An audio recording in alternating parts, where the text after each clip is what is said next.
Welcome to Big Ten Saturday Night, presented by Discover. Here at the Big House in Ann Arbor, a beautiful night for some football, and the defending national champions begin that title defense here at home in front of a sold-out crowd, taking on one of the tougher group of 5 schools in the country, Fresno State. And here come the defending champion Wolverines.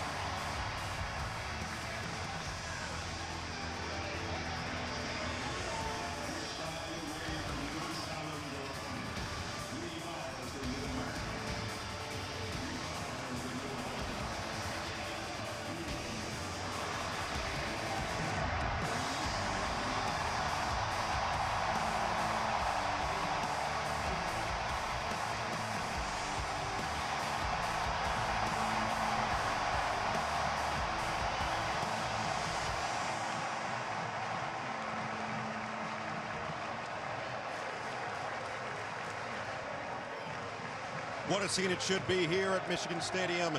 Sharon Moore, the first-year full-time head coach, taking over for Jim Harbaugh, off to the NFL, and we welcome you in. Big Ten Saturday Night, Week 1, glad to be back. Football is very much back. No Eagle, our national champion, Todd Blackledge, Catherine Tappan on the sideline. Glad to have you along for the ride, and what a ride it should be for Michigan. Coming off the national championship season, 15-0 last year. You lose 13 players to the NFL draft. You lose your head coach, your defensive coordinator. Your offensive coordinator is elevated to the head coach. So many questions are somewhat answered, but the one that hadn't been answered all offseason, who's playing quarterback for this team? Yeah, it's been a mystery. It's been a battle that raged through the spring and summer. Came down to 2 guys. Davis Warren, a senior, Alex Orji, a junior. Sharon Moore told us they will both play tonight, but the guy we're going to see first is Davis Warren. It's a great story. He's more the natural thrower, but we will see both because Alex Orji is a dynamic athlete, and Kurt Campbell, their offensive coordinator, says he's one of our best 11 players on offense, so we have to find a way to get him on the field. On the flip side for Fresno State, this is a team that's won 10, 10, and 9 games for the last 3 years. There's no question who their quarterback is. Yeah, Mikey Keene is a fun guy to watch. He plays with swagger. He's got arm talent. He's just short, but he gives them a fighting chance today with Fresno State if he's on his game. His last time out, 380 yards and 3 touchdowns in a bowl game, but that was against New Mexico State, not this Michigan defense. Battle of veteran starter and a newbie on the other side. Malik Sherrod, a star for Fresno. Will Johnson and Donovan Edwards leading the way for the Wolverines as they begin their title defense next.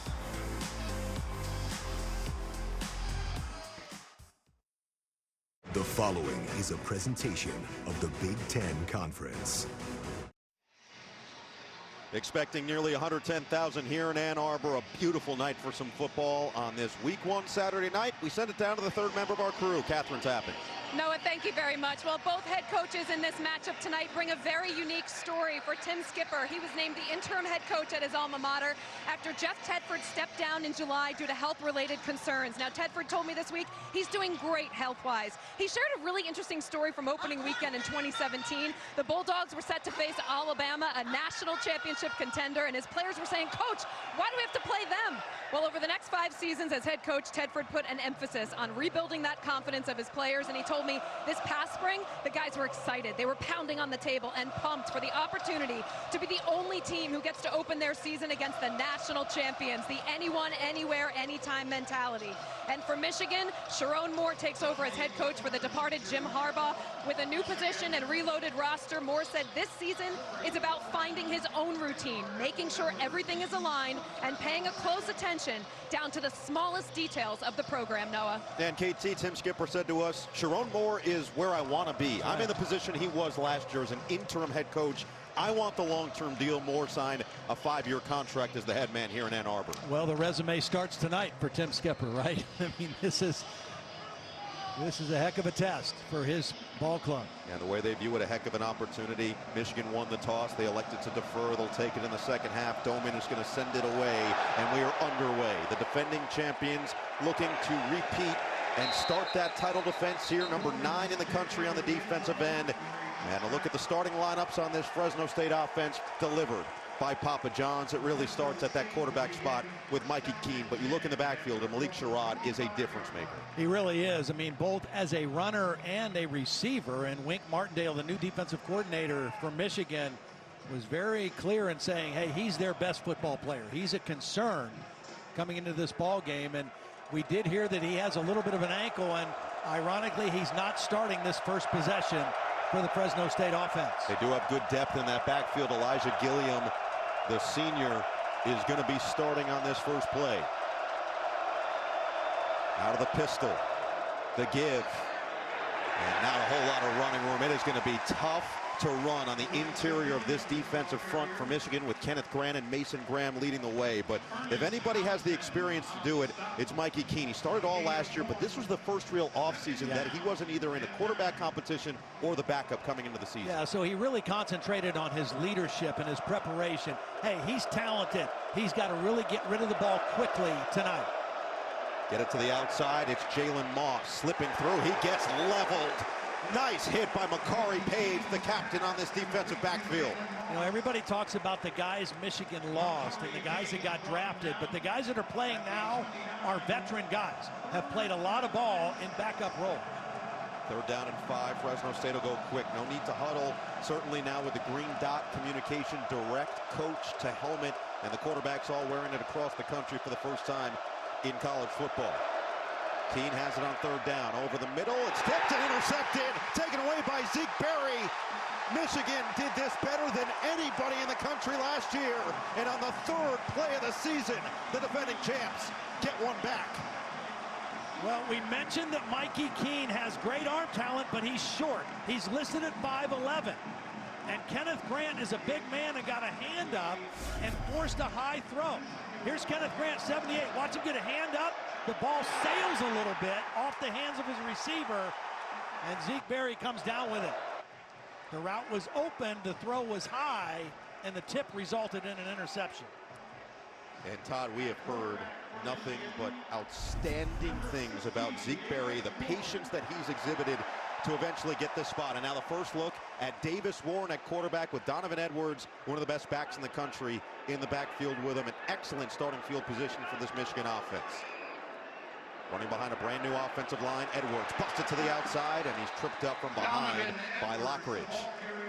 A look at the starting lineups delivered by Papa John's. You mentioned it. They lost a lot, did Michigan, certainly on this offensive end, but they still returned so much talent, and it's headlined by number 18, Colston Loveland. Yeah, I mean, he's the only listed returning starter, but a guy like Donovan Edwards, who just carried it on 1st down, he's had a significant role in this offense since his freshman year. He's just the feature guy listed as the starter now. The only inexperienced position anywhere on this team is quarterback, offensively. We'll see how Warren does his first throw of the season. Slings it, caught. Who else? Loveland, a cheat code for a 1st down in the red zone. Well, he was 0 for 5 throwing it last year, had a really good spring game, and kind of separated himself in this quarterback battle down the stretch. Has real arm talent. When I talked to Kirk Campbell, he said, look, JJ was a 1st-round draft pick, had an incredible year last year. Davis Warren may not be as accurate as him right now, but his arm talent is equal to JJ McCarthy. They trained with the same quarterback coach out in California for many years, and that's a good way to start the game for Davis Warren. Fresh set of downs. Samaj Morgan on the jet sweep. This is where he's dangerous with the ball in his hands up the field. And a nice gain as he's shoved out of bounds just shy of a 1st down, but a big block by Loveland, and Davis finally gets to the speedy wideout. Yeah, everybody talks about Colston Loveland as a receiver, but he loves to block. He loves the physical aspect of the game. He gets a block on Braca, one of the safeties. The 2 best tacklers on this Fresno State defense are the 2 safeties, Cameron Braca and Dean Clark, and that time Braca ended up on his back. Samaj Morgan now wearing that number 0, said he wants to start something with that number after Mikey Sainristil really made it famous here in Ann Arbor the last couple of seasons. Bredesen the motion man on 2nd and 1, and this play is blown dead. First time we'll hear from Jeff Servinski, our referee tonight. Or will we? Definitely against Michigan before the snap. Unless there was... And they're going to go back, it looks like, and look at targeting potentially on that last hit at the end of the play. Let's take another look. This was the run by Morgan, who stands at just 5'10", 174. He was trying to get towards the sideline. Let's bring in Terry McCauley, our rules analyst. Terry, what do you see here on Jaden Davis lowering the head? Helmet. He certainly lowers and leads with the crown, Noah. And the question is it forcible contact with the crown? And looking at all our angles, it appears that it is to me. Remember, that crown is the 6-inch radius from the top of the helmet, and it looks like he hits him with the very top of the helmet. And it certainly does appear to be targeting at this point. Terry, my question is, if Morgan doesn't go low at the point of contact, is it still going to end up as targeting? It doesn't matter what the offensive player does. The onus is on the defensive player not to lower his head and lead with the crown. We are having trouble with Jeff Cervinski's microphone, but they did call that as targeting. So Jaden Davis is going to be expunged from this game just 3 minutes in, a couple plays in. Boy, you hate to see that. I mean, Terry's right. That's the rule. You can't lead with the crown. Clearly, it's a penalty. But so early in the ball game and such a big opportunity, you just hate to see a guy out of the game so quick. Yeah, Terry, can we just go through the crown of the helmet here, because it is somewhat subjective and it's hard on a case-by-case basis. Just take us through what you're looking for. It is, and this is a great graphic that... All right, we'll get the explanation from Terry momentarily, but Michigan's looking to go quick here. Handoff, Edwards up the gut, and he's wrapped up right at the line of scrimmage. All right, let's go back to Terry. All right, finish your thought here. Yeah, no, it's a little chaotic in this first quarter. Sure, Noah. Yeah, if he lowers his head and leads with the crown, and then he makes forcible contact, which he clearly does. Our graphics is terrific. That 6-inch radius is what they're looking for. And if that forcible contact is with that area of the helmet, it's a targeting foul, and they correctly called it on this play. All right, Terry, thank you. Getting you some work early. Meanwhile, speaking of, we expected to see both quarterbacks. We already have. Alex Orji taking his first snap, and this is where he thrives, running the football on 2nd and goal. Bredesen, the motion man. Orji's going to look to throw instead. Dump it down. Edwards wide open. Touchdown, Michigan. Everybody in the stadium and everybody on the Fresno State sideline is thinking, of course this is going to be a run by Alex Orji. Instead, it's his first career touchdown pass.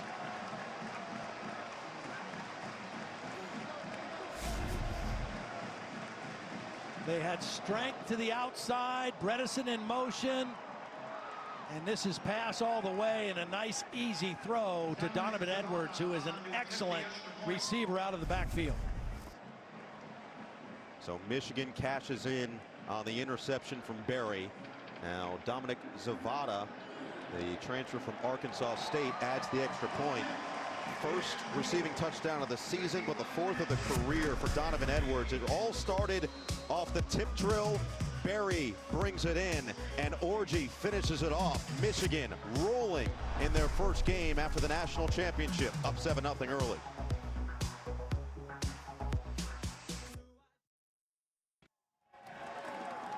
A look at the United Cam here in Ann Arbor, a packed house at the big house. As you'd expect, a celebration of what the team did last year, but these players have talked about it. It's time to turn a new page and make Team 145 in the 145th year of Michigan football stand out in their own right. Sharon Moore, in his first game as the full-time head coach, gets the interception on the defensive side, then the offense drives down 5 plays, 31 yards in just under 3 minutes.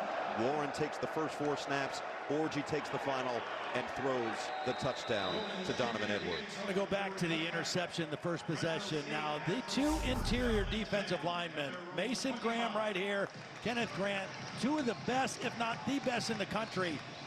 And Kenneth Grant hits 2 of their pillars, block destruction and ball disruption. He did both of them. He forced the high throw with his hand, and it ended up in an interception. But those 2 guys are a nightmare for any offensive line because they are equally good against the run or the pass. Sharon Moore said that against the pass, they're going to win their matchups 50% of the time, and he might be underselling it.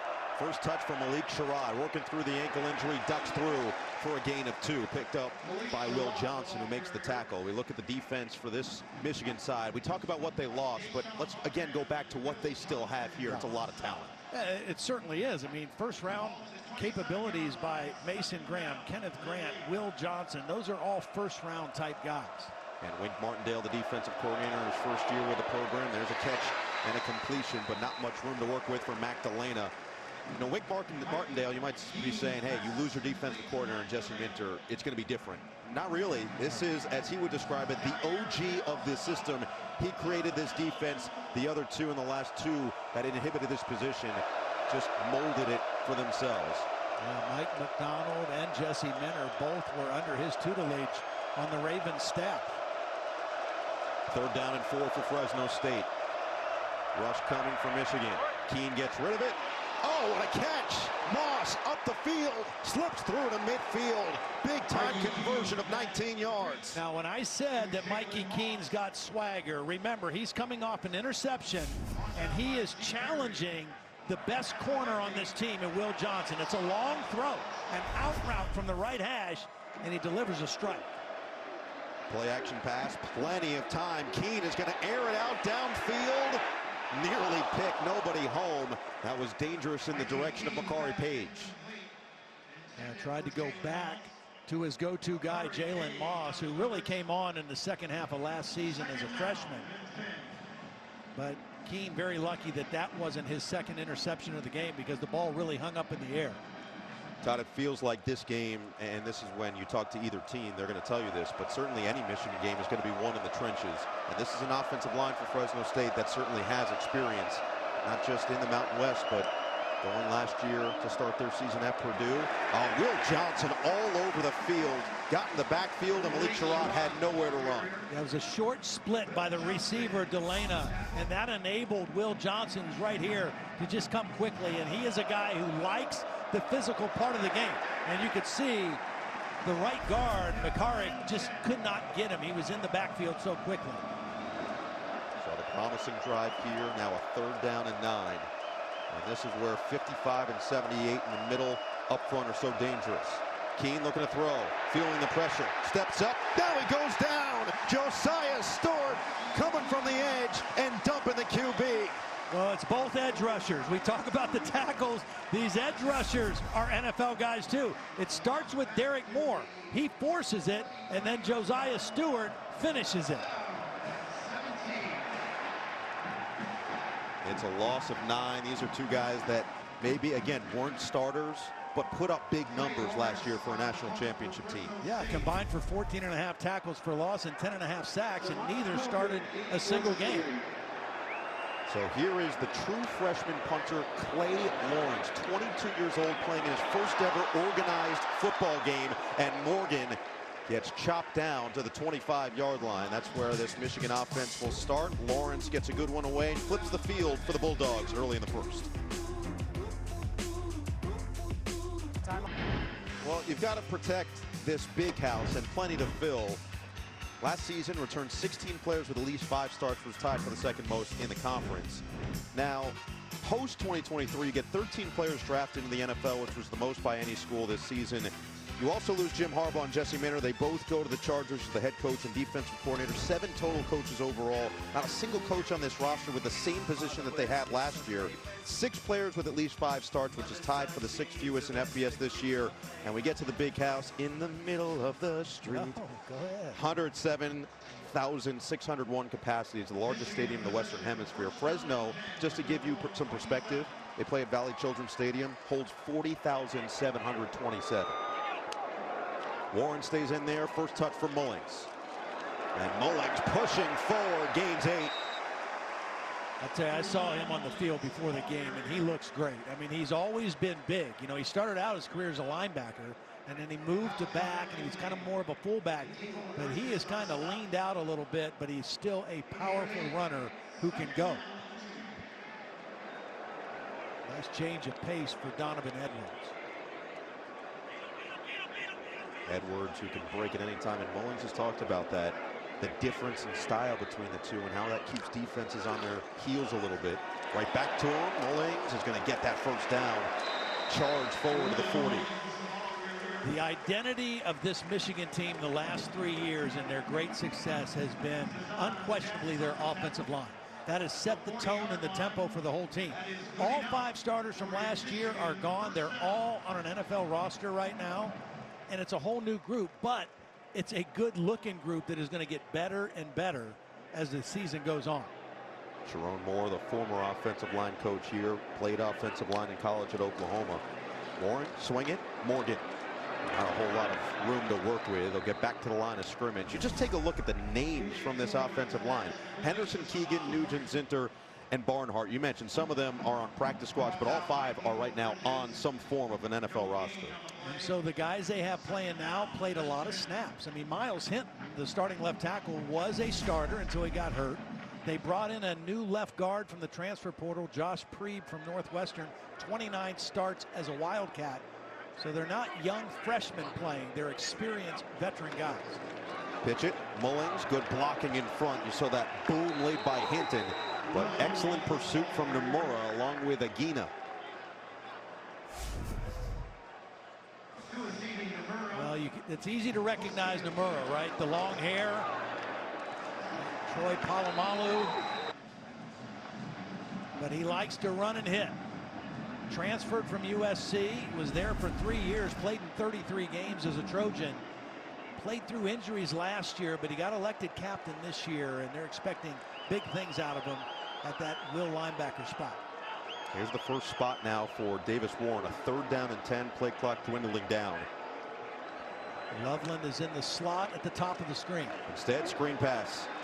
And not a whole lot for Tyler Morris as he's surrounded quickly, gains 3, but sets up 4th down and a likely punt for Michigan. Another nice play by Nomura. I mean, he didn't get the tackle, but he slowed the play down. He was the first guy there and slowed up the receiver. They tried to get the lead block by Colston Loveland, which they got, but Nomura was there to slow him down and ultimately get him to the ground. Jalen Moss back deep to return from Doman. Coming back as the puncher. They've got a lot of confidence in what he can provide to this special teams unit. Fair catch called for and made at the 20. So a long field for Fresno State, but their defense gets the stop. Just over 5 minutes to play in the first. And the Bulldogs looking to retort. Back here at Michigan Stadium, the Wolverines up 7-0. And Noah, you mentioned earlier one of college football's new rules this season is that option of coach-to-player communication through the player's helmet. 1 player on the field at a time on offense, 1 on defense with a designated green dot on the helmet. Now, communication will be turned off with 15 seconds remaining on the play clock or when the ball is snapped, whichever comes first. Fresno State quarterback Mikey Keene said there was a bit of an adjustment period learning how to listen while calling the plays, but he said teams can use it to their advantage and it speeds up the process of play calling for the quarterback. And for Michigan, head coach Sharon Moore said it's been a smooth transition for players and coaches, guys. Well, Kate, so you see that C to P on the back of the helmet, coach to player, but not everybody is using it. We've seen throughout the day so far, week 1 of college football, a lot of teams still looking for signals. Well, when I talked to Pat McCann, the offensive coordinator for Fresno this week, he said, you know, we're trying to find the balance. We're pretty comfortable with our system when we want to go fast, and sometimes there's a risk of saying too much or talking too much.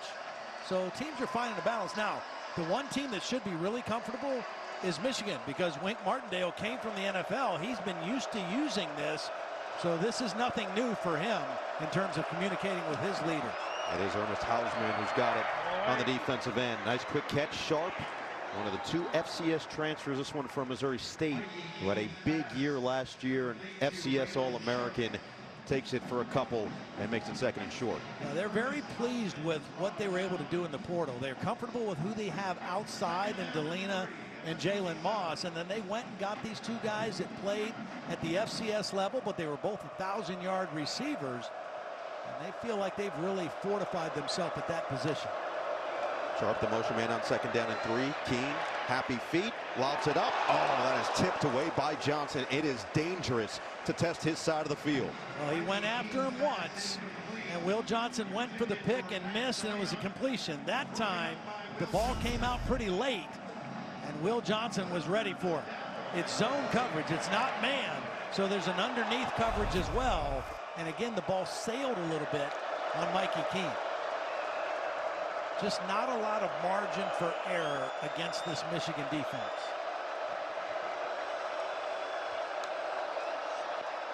Third and 3, Keene. Gilliam knocked backward Immediate hit by Jair Hill, and Michigan gets the 3 and out. Well, there was great pressure on the inside that forced a quick throw. And then Hill is right there to make the hit. Didn't get credit for the tackle, but slowed the ball carrier at the point of the catch, well short of the first down. Good pressure by Jimmy Rolder, number 30, that forced the quick throw. So the second punt of the day for Clay Lawrence from the Perth area of Australia. Part of that Pro Kick Australia. It's going to be Tyler Morris looking to return it. Finding a seam. Morris across midfield. Bounces off of one and a second. Morris trying to set up his blocking and then ushered out of bounds shy of the 40. Nice return by Morris after a decent enough punt there from Lawrence. 52 on the boot, and good field position for Michigan, up 7-0.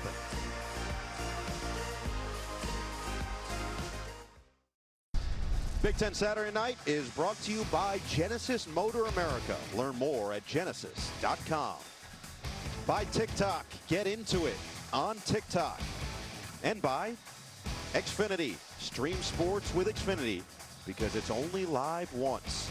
Well, business was certainly finished last year for a 15-0 Wolverine team, winning a national championship for the first time since '97. And honorary captains today. Jim Harbaugh couldn't be here, but his parents certainly could. Yeah. Jack and Jackie Harbaugh back in the building.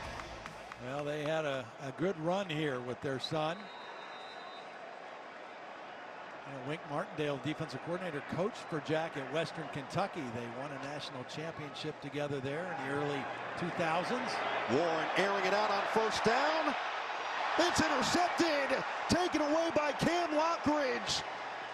Lockridge, good blocking. Edwards couldn't get to him, and finally he is dumped. Josh Preeb, 35-yard return, and the first mistake in the first start for Warren. Well, the mistake was the ball's underthrown. I mean, his receiver has separation. Frederick Moore is open. Right now, he's open. If the ball is thrown deep enough, he can run under it, but it's underthrown, and Lockridge is able to close the gap and come away with the pick. Great play on the ball by Lockridge, and a huge turnover for the Fresno State defense. But if that ball's thrown deeper into the end zone, it's probably a touchdown. Well, Fresno State head coach Tim Skipper said they need to adjust series by series. Forget halftime, forget quarters. They said every series we need to make adjustments against this team. Let's see how they do here. Get it on the ground. Sherrod wiggles through and is crunched between Johnson and Page. Well, you know Malik Sherrod is a tough guy trying to play. I mean, he's got a little bit of an ankle he's battling through. He didn't start the game. And Cam Lockridge just came away with a huge play for this Fresno State defense. Now, this is a defense last year that had a bunch of interceptions themselves. Lockridge only played 4 games and missed the rest with a chest injury. Good to have him back for Tim Skipper's team. Sherrod stays in there on 2nd down and 7. Pitch it. Sherrod, open space. Sherrod makes a cut, and he's got a first down. Nice run up the gut. Johnson somewhat tripped him up, but Sherrod showing off a little bit of his skill. Well, watch the physicality of this Fresno State offensive line. Their leader is their center, Mose Bavajo. He started, this is his 43rd consecutive start. He was the right guard last year. He moved to center. He's the leader, the communicator, and they got a great push on the inside that time. He has said he's loved the move to center because it puts all the weight on his shoulders, and it's all a pride thing for him. Pitch it, Sherrod, no running room. Stopped at the line. Runs like that are going to be difficult against this defense because they are fast. I mean, both these edge rushers can go. The middle linebacker, the new inside linebacker, Jashawn Barham, who they got from Maryland through the portal, can really fly sideline to sideline. So those kind of runs are not going to make a lot of noise against this Michigan defense. Jerome Moore called Barham the best inside linebacker Michigan has had in Moore's time here, which is saying a lot considering the talent they have had. Keene on 2nd and 9, deep drop, lofts it over the middle, over the top, and incomplete. Moss, the closest receiver there, but he was blanketed by Wesley Walker down the field. You see Jason Barham. Time now for a look at the transfer portal, brought to you by TikTok. You mentioned Preeb on the offensive side. These are two massive additions to a team already with a lot of talent. And they've done a good job of that the last few years, of just, you know, in very particular situations where there's a need, going out and not just getting a veteran guy, but a quality veteran guy. And they got one on both sides of the ball in those two. And the guy who just broke up that pass, Wesley Walker, a transfer from Tennessee as well. 3rd and 9. Keene gets rid of it quickly and a little too tall for Cameron Beecham. Mikey Keene needs to settle down a little bit. His feet were a little too active on the last couple throws. I know Michigan can bring pressure, but he's kind of retreating a little too much as he's throwing, and he's losing some of his accuracy. This is a guy who completed almost 70% of his passes on the season last year. Again, he won't see a defense this caliber throughout the rest of his year, but he still has to kind of set his feet and deliver the football. So they can't cash in off the interception from Lockridge. Now Lawrence with his 3rd punt of the night. Now you just want to try to flip the field if you're Fresno State, which they're able to do. Get it to about the 12, and that's where this Michigan offense will start officially at the 13. NFL season kicks off Thursday. Super Bowl champion Kansas City Chiefs take on the Ravens on NBC and Peacock. Then on Friday, the Packers take on the Eagles live from Sao Paulo, Brazil, exclusively on Peacock. That'll be fun doing that game. And then, of course, Sunday night, the Rams and the Detroit Lions. And boy, you know, flying into Detroit, that city is on fire about the Detroit Lions. And Aiden Hutchinson, a former Michigan Wolverine, really a lot of players credit him and the team meeting that he called with that caused and created the turnaround in culture here at Michigan after the 2020 season. Morris, the motion man, handoff. Edwards plunges forward across the 15 and picks up 4. Well, Aiden Hutchinson, that is one heck of a jersey right there. I like that. You know, Hutchinson talked about how much of an influence Ben Herbert was, the strength coach here at Michigan, who's now off to the Chargers. But we talked to Sharon Moore about the culture that was instilled and the toughness that was brought. That's a carryover. You look at the weight room right now, it's still meticulous the way that Herbert liked it. And it feels like these players have taken that and continued, especially those that were here last year, in filling that with the newbies. 2nd down and 6. Warren to the outside. Caught Loveland. His 2nd catch of the day. It's going to be about a half-yard shy of the 1st down. I like the call by Kirk Campbell. Your quarterback throws an interception. You come back, you give him a safe throw to a big target in Colston Loveland and kind of get his rhythm back and bring up a 3rd and short. Don't have to snap it here. Looks like they're taking their time. Davis Warren, what a story. Leukemia in high school. Didn't get recruited as a result. Didn't get to play very much in his high school career. Walked on in here at Michigan. And now starting his first career game as the defending national champions, has his team up 7-0 through 1. First 15 minutes in the books. Michigan with a couple of miscues. Same with Fresno State. But both these teams battling in their season opener. And it's the Wolverines in front of their hometown fans with a 7-zip lead through 1.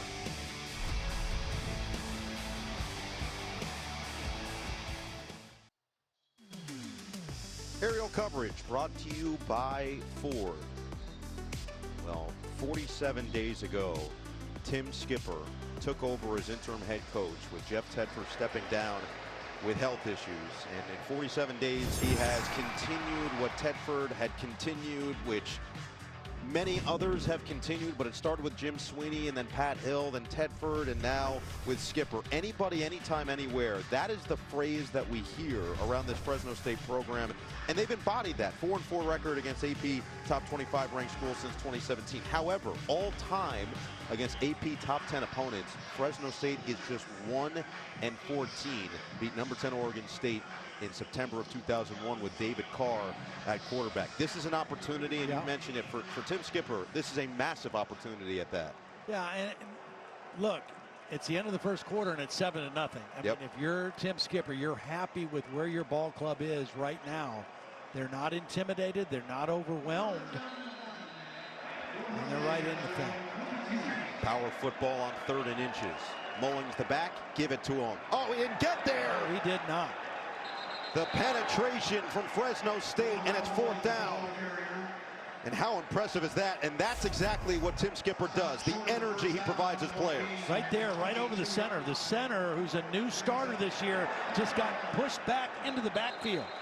It was Ezra Christensen, number 99, who pushed the new center, Dominic Jadis, right back into the backfield and forced the loss of yardage play. Not only did they stop him for a loss of yards.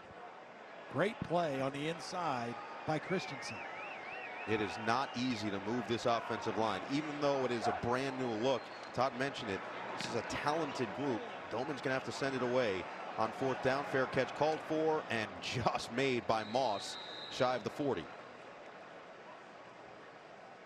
Well, Tim Skipper played at Fresno State. He's from New Orleans originally. Look at the measurables. 5'7", 200 pounds. And what did he do at linebacker? 418 career tackles, second most in school history, 4.5 career sacks, 36 tackles for losses, and his reaction should tell you all you need to know. This is what the players love about Tim Skipper. Energy and juice. You know, I mean, Jeff Tedford is a great football coach, and we hope he's doing well and feeling good. But Tim Skipper has brought his own personality, which is very energetic, to the head coach. Keene over the middle. It's Moss for the 1st down.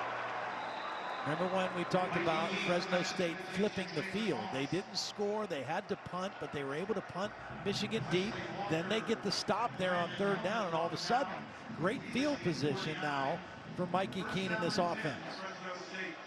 Important to come away with some points on this drive. Right now, Will Johnson not on the field for Michigan, over on the sideline. So a little bit more breathing room potentially to throw. Instead, a run. And not much there as Gilliam is spun down by Wesley Walker. Again, this team is very difficult to run on because of their defensive interior, as we see Will Johnson on the sideline. But you can't just be pass happy. Even though this is a team that was top 25 in pass offense last year at 282 yards per game, you've got to keep a defense like this honest, and you can't completely abandon your run game, even if you have these 0-yard gains or negative plays. The talented freshman Bryson Donaldson is the running back. Instead, try to swing it to the outside, and that is probably better that it was incomplete. Amir Hall was deep, getting to the tight end, bounced. But again, another high throw by Mikey Keene. And really not pressure, he's just not quite on it right now. 6 for 12 in the ball game so far. And again, he was a 67% completion guy last year, so important for him to settle down on this big 3rd down and 10 play. Let's not forget, this is the biggest environment he's played in. Played at Raymond James Stadium a couple years back with UCF. It's about 70,000. This is an additional 40,000 fans in here for a 3rd down and 10 to the outside, incomplete, but a penalty is down. Beecham was the intended target. Another high throw from Keene. Holding. Offense number 76. That penalty is declined. 4th down. Great to hear Jeff Cervinsky's voice. And Kingsley Ugu was called for the penalty, so declined. 4th and long, and another punt for the Bulldogs.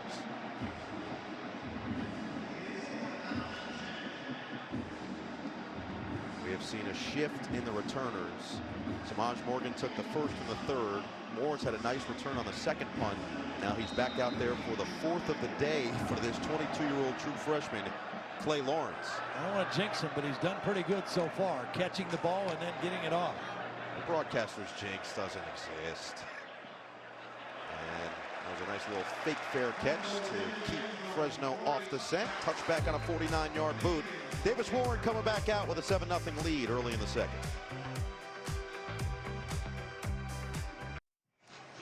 Back here here at Michigan Stadium. Fresno State back on defense, trailing by 7, and a huge interception from Cam Lockridge earlier in the game. And 2023 was a very difficult year for Lockridge. He was dealing with the tragic loss of his mother, and his football season was derailed with a season-ending pectoral injury. He told me, I was dealing with a lot, and then the injury sidelined me, and I lost myself.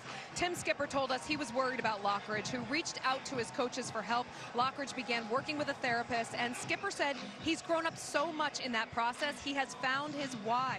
Lockridge told me he was so excited to put his uniform on, run out here tonight, and said he feels better than he ever has. Well, he's certainly demonstrating that tonight, guys. Well, a massive play on that interception down the field. It felt like it gave Fresno State some life here so far in this first half.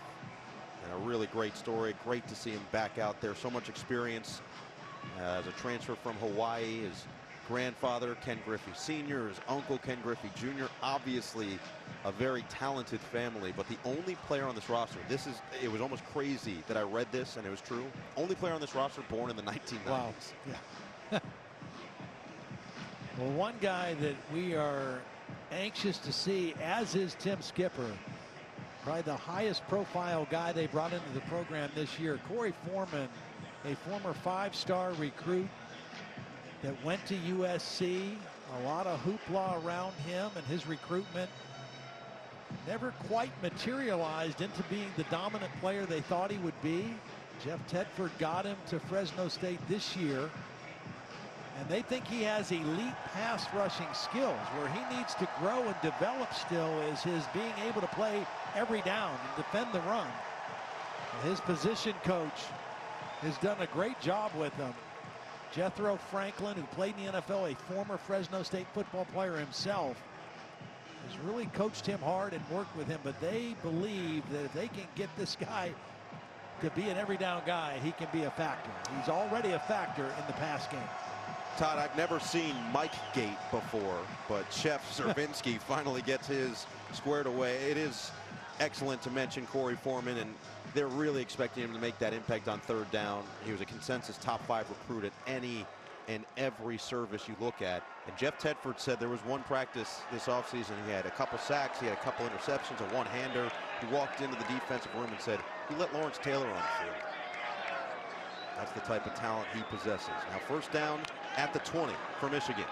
Warren, quick trigger, it is dropped. Looking for O'Leary on the sideline. Another tight coverage job by Lockridge. I like these two corners. I mean, Lockridge, when he got hurt last year, Hamilton, number 3, ended up starting 10 games. The ball was catchable, but Lockridge was right close in the area. And I think the combination of those two corners, plus their third corner, Julian Neal, number 15, they're pretty confident in that group.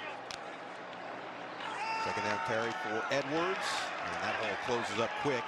Lockridge was the first one there and just gets back to the line of scrimmage. He is having a day, maybe even loses a yard.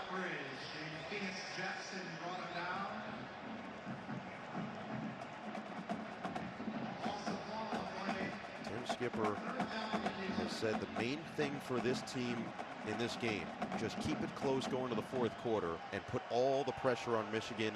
Then you try to steal it late. They're doing that right now. If this is a pass situation, let's see what Foreman does against Miles Hinton, the left tackle.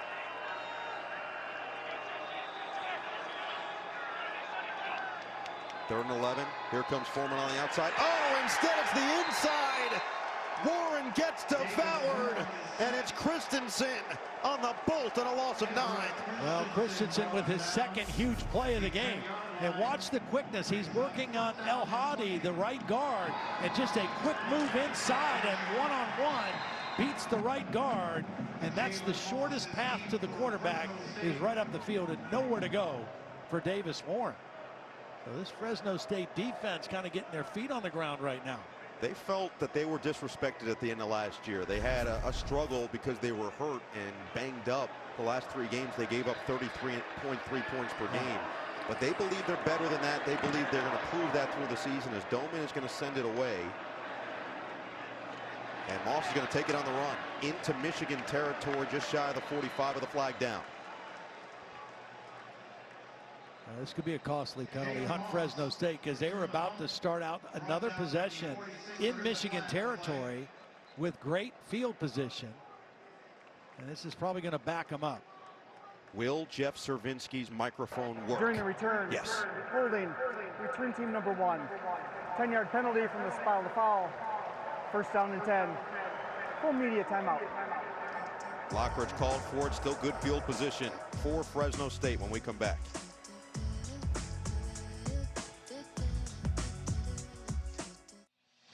Well, Todd, one thing Sharon Moore really talked about with Mikey Keene was how quick he released the ball. These numbers courtesy of PFF. 2.47 seconds average time to throw last year was the 6th fastest in the country. Well, he is doing a good job of getting rid of the ball, but he's been high throwing the football. Now, sometimes it's been because of pressure, and he's got to get rid of the football, but other times he's just not quite comfortable yet. All quarterbacks like to find their rhythm, and Mikey Keene has not found a rhythm yet. But the good news is his defense is playing lights out, and it's a one-score game still. And no Will Johnson once again to start this drive for Michigan's defense. Malik Sherrod is in there. He had a couple productive runs earlier in the quarter. 5 attempts, 15 yards on the ground. I go right there at Amir Hill, the new corner in the game. Instead, it is Sherrod pushing the pile. Got a decent push and picks up maybe 3 on first down. I said Hill, Amir Hall. It's Jair Hill on the other side, but with Will Johnson not in the game, that changes things for Wink Martindale, because you've got a lockdown guy in Will Johnson, and now you got to kind of protect both those guys. And Miles Pollard now on the top of your screen. Sherrod stays in there on 2nd and 8. Play action pass, go right at Pollard. It's a catch. Jalen Moss goes up high and vacuums it in. Yeah, you get backup corners in the game. Now look, they're highly recruited kids at Michigan, but this is a win. That's your best guy. He gets quick separation. Pollard doesn't get any contact on him at the line of scrimmage, and maybe that's the throw Mikey Keene needs to get a rhythm going. Moss last year, most receiving yards by a freshman in program history since Devontae Adams. Now you go to the other go-to guy. It's Magdalena around the outside for a couple as we go down to KT.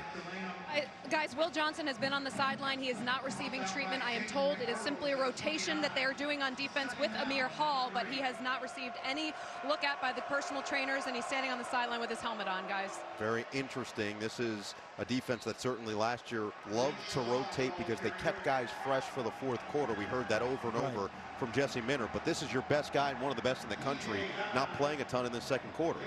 Well, you have both of your starting corners on the sideline right now.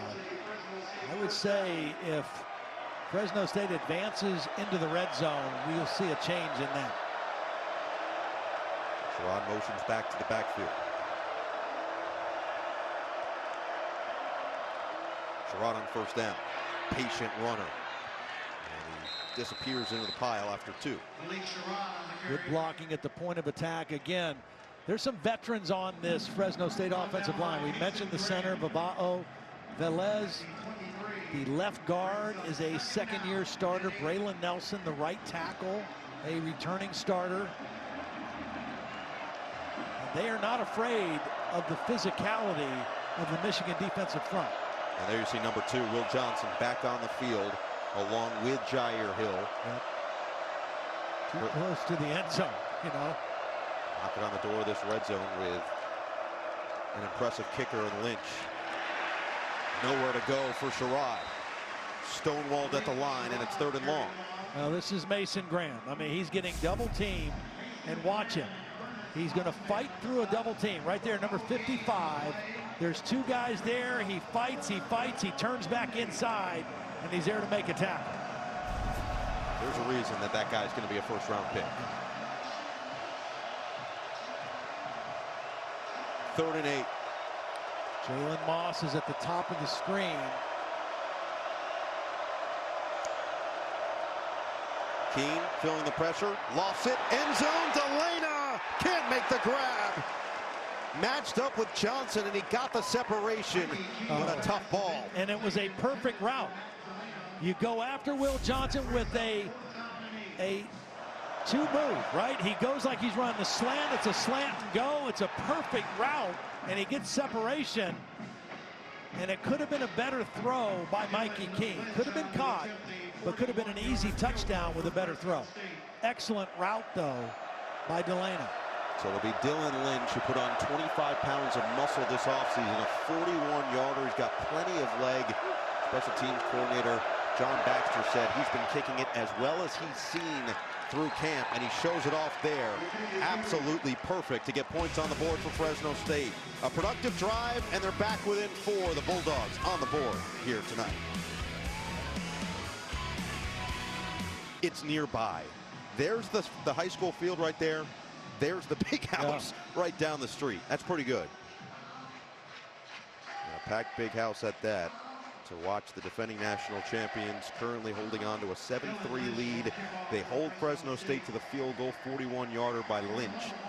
And now what does Sharon Moore have as a response? We've really mostly seen Davis Warren at quarterback, but Alex Orji, the one play that he came in, he threw the touchdown. Well, whoever is under center, I would expect to see Michigan try to get back to running the football, getting back to their identity. Not very many yards running the football so far. Mullings are going to take this from just beyond the goal line and has spilled out across the 25. So Warren back out there. This Michigan offense, that first drive after the interception on the 3rd play of the game. They go 5 plays right down the field. A touchdown from Orji to Edwards. But since then, punt, interception, punt, punt. And another change now up front. A new center in. Greg Crippen, number 51, is the new center, replacing Dominic Jadis. He was in a battle. There were 3 guys battling for the starting center. Most people thought it was going to be Crippen, but now he's in the game as the backup. But I would expect to see Michigan try to get back to running the football downhill. Mullings and Edwards each with 4 carries. Play clock down to 2. It will be Mullings. And he's hit immediately. Another nice play by Nomura.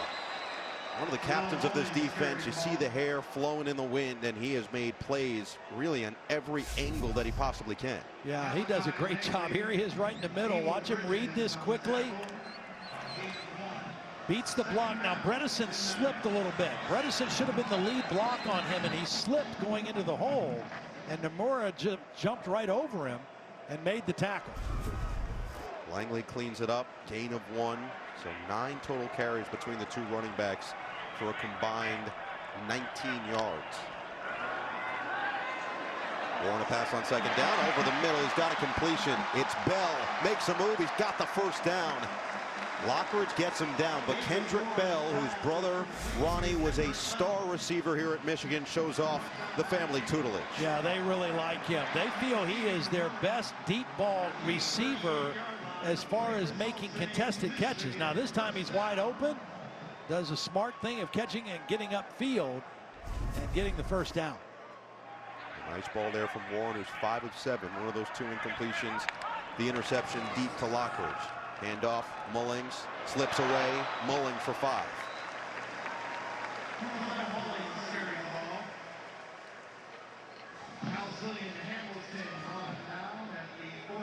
It's been more Mullings than Edwards so far. And Donovan Edwards, we asked him about the almost topsy-turvy feel of what his last season looked like, the slow start, the fast finish, but he said he learned how to be a man, and he really learned patience more than anything else. Well, and I think he put a lot of pressure on himself last year to have a great season, to be ready for the NFL, and it didn't work out the way he envisioned, but he finished strong. Mullings, stutter step, Mullings, enough for the first down. Try to let that offensive line assert themselves. I mean, this Fresno State defense has been up for the challenge. But if you're Michigan, I mean, this is your identity.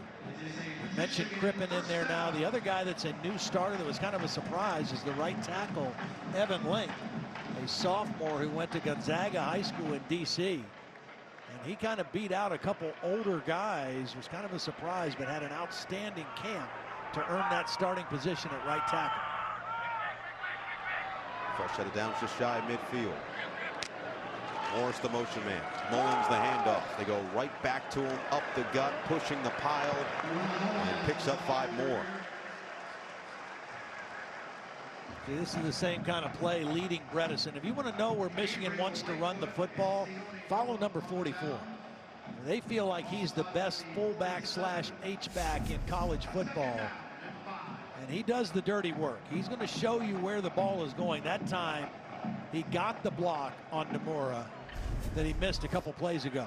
We don't see the fullback a ton in the modern day football, but we see just the influence it brings. Jim Harbaugh and Greg Roman now with the Chargers hoping to do the same at the NFL level. Warren slams, completes, Loveland. Move the sticks once again. The easy throw off simple play action because you started out this drive running the football with some success.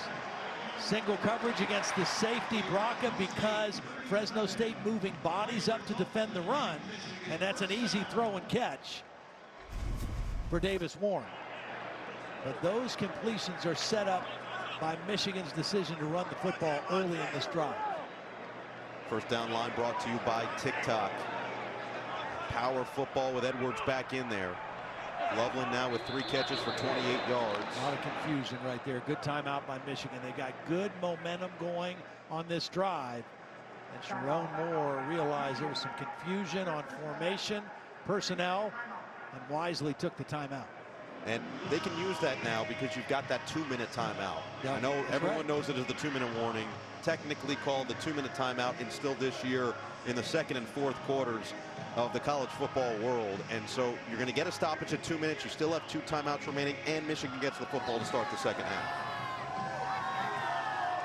So a 7-3 lead for the number 9 team in the country. This Fresno State defense has thoroughly impressed, playing with a chip on their shoulder for a lot of the question marks they felt they heard last year. And their biggest point of emphasis this season was stopping the run. You look at what Lockridge did on the deep interception earlier in the quarter, and they've certainly put that emphasis on this right here. Well, they got a big stop. A couple of great plays on the inside by Ezra Christensen. A stop on 3rd down. This sack on 3rd down. Michigan struggling on 3rd down in this ball game. Still 0 for 3, even though they got a nice drive going right here.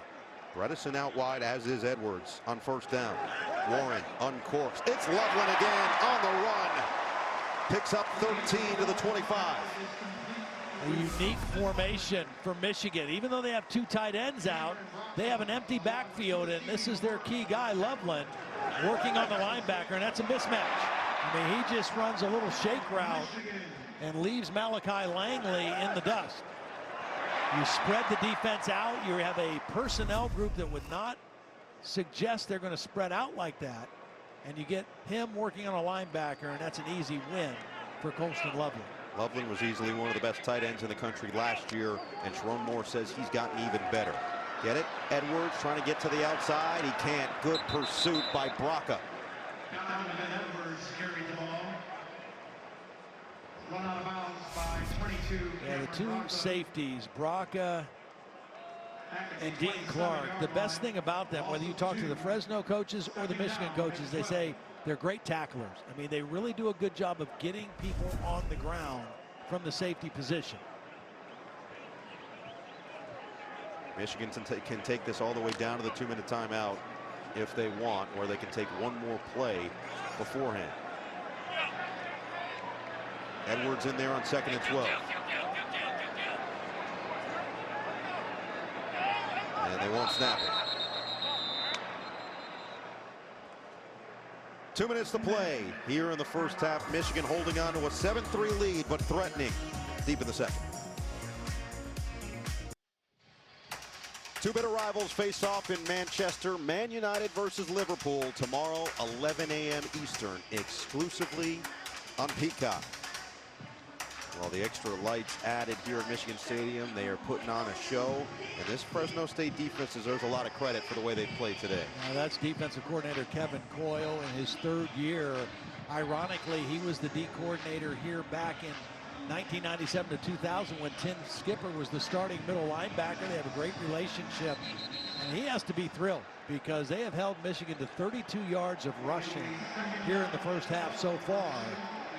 Right now, the goal is keep them behind the chains, and let's see if we can force a field goal attempt here before halftime. Change of pace once again, knocking on the door of the red zone. Alex Orji in at quarterback.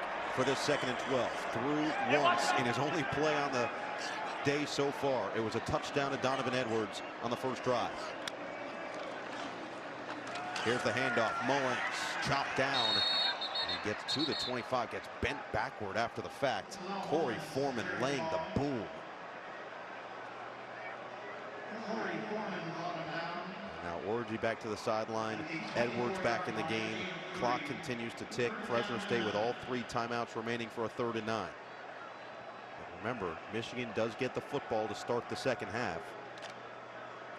If they get a stop right here, you might see Fresno State use one of those timeouts to preserve some time for their offense.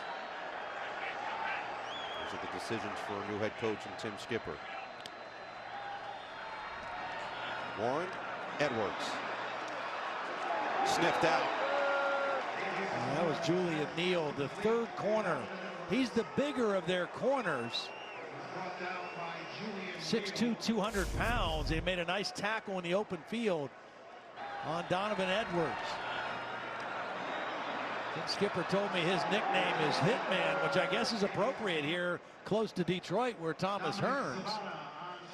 No timeout taken, by the way, here, Todd. So this clock is going to be able to dwindle all the way down to, trying to do the quick math in my head, about 28 seconds.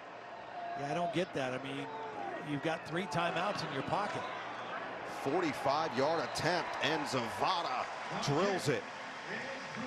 So 31 is the time remaining. Still a 7-point game, all 3 Fresno State timeouts.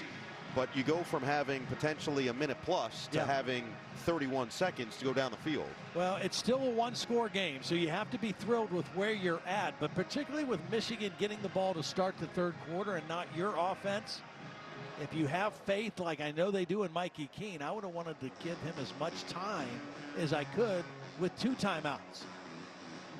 So now Mikey Keene, this is where that experience comes into play. Somebody who's been in 2-minute drill type of situations. You don't have to get it all. And again, they've got a kicker in Lynch who has put on extra weight to try to get some of that extra oomph on some of those kicks for some of the deeper ones. So you just got to get to the target line. They've seen him make from 54 in practice. That would put you right around the 36, 37-yard line. If you can get there, you can at least give it a ride. Yeah. Well, and for Mikey Keene right now, look, he's not completely on his game. He's 8 for 16, 72 yards and an interception. And so he cannot afford to make a big mistake here, right? Your team is right in it. Your defense is playing outstanding. It's a 1-score game. Don't try to force the issue with under 40 seconds left in the ball in the first half. Coming up on the Xfinity halftime report, highlights from top 10 teams in action around the country, and our crew picks their national champion here week 1 of the season. Just keep in mind, it is week 1, so we don't want anyone giving them a hard time if anything goes awry. A lot of times in a situation like this, you call a screen or something safe. You see if you can make a quick first down, then maybe you get aggressive and use your timeouts. But again, only 31 seconds left in the half and a long field ahead of you against this Michigan defense. It looks like conservative here just based on how they're lining up. And it is Gilliam up the middle, scampers forward. Gilliam will pick up 9. Will Tim Skipper take the timeout? It doesn't look like he will. So he's content going to the locker room down by 7. Not forcing any issues, not making any mistakes in these final moments of this first half. A Fresno State defensive effort that has turned a lot of heads, not just here tonight, but certainly around the country in the Mountain West. As we go to the break, the number 9 team in the country and the defending national champions holding just a 10-3 advantage over a very proud Fresno State Bulldog program. Michigan will get that second half kickoff. Now just at 97 yards total offense for Fresno State, 89 for Michigan as we go down to KT. Coach, the majority of quarterback play in this game belongs to Davis Warren. What have you seen from him so far? Yeah, I thought he's played good football. He's taking care of the ball. He had the one pick up there. We got to do a better job at receiver going and fight for it and playing some good defense, but I was doing a good job with the offense. On defense, we're seeing a rotation with Will Johnson and Amir Hall. How would you describe the decision to do that? I mean, I think it's been really good. Those guys have played really good. Will Johnson almost had a couple picks. They're playing physical up front, so defense done an outstanding job. Coach, thank you very much. Thank you, appreciate it. It is the Sharon Moore era here in Ann Arbor, and a 10-3 advantage through the first 2 quarters at the Big House. Fresno State hanging in. Our halftime squad will break it all down when we come back. This first half recap is brought to you by Geico. I'm on a mission now. No, you can't stop me now. I keep it coming now. No, you can't stop me now. I'm on a mission now. I'm on a mission now. I'm gonna crank it loud. They keep it coming now. No, you can't stop me now. Get more with Geico. Time now for the Big Bulletin, brought to you by Genesis, the number 9 team in the country, defending national champs with a 10-3 advantage at the half. It has not been an offensive exhibition so far. 89 total yards for Michigan in that first half, fewest they've had in a first half since 2016 against Florida State, where they finished with 83. Mikey Keene, the experienced of the 2 quarterbacks, 8 of 16, the 72 yards, and the early interception, has struggled to find his own footing. The interception from Davis Warren, we expected to see both. We saw less of Orji, but he does have the passing touchdown on their first drive of the night. As we get set for this third quarter, Todd, what do both these teams need to do now in a 1-score game? Well, we're going to see Michigan on offense first. I think for Michigan, it's pretty simple. The burden falls to their offensive line, not their new quarterbacks. Their offensive line has to impose their will better than they did in the first half and get Kalel Mullings and Donovan Edwards loose running the football. And then for Fresno State, it's a winnable game if Mikey Keene gets hot.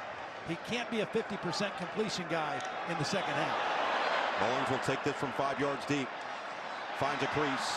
Mullings across the 25, spun down at the 27 as we go downstairs and check in with KT. Well, Noah, as you can imagine, Tim Skipper was all smiles at the half. He told me this is Bulldog football. This is right where we want to be. We just have to keep putting our foot on the gas. He said, I love what our team is doing in the trenches. This is a team game. Everyone is playing their role well, and we just have to keep it going here in the second half, guys.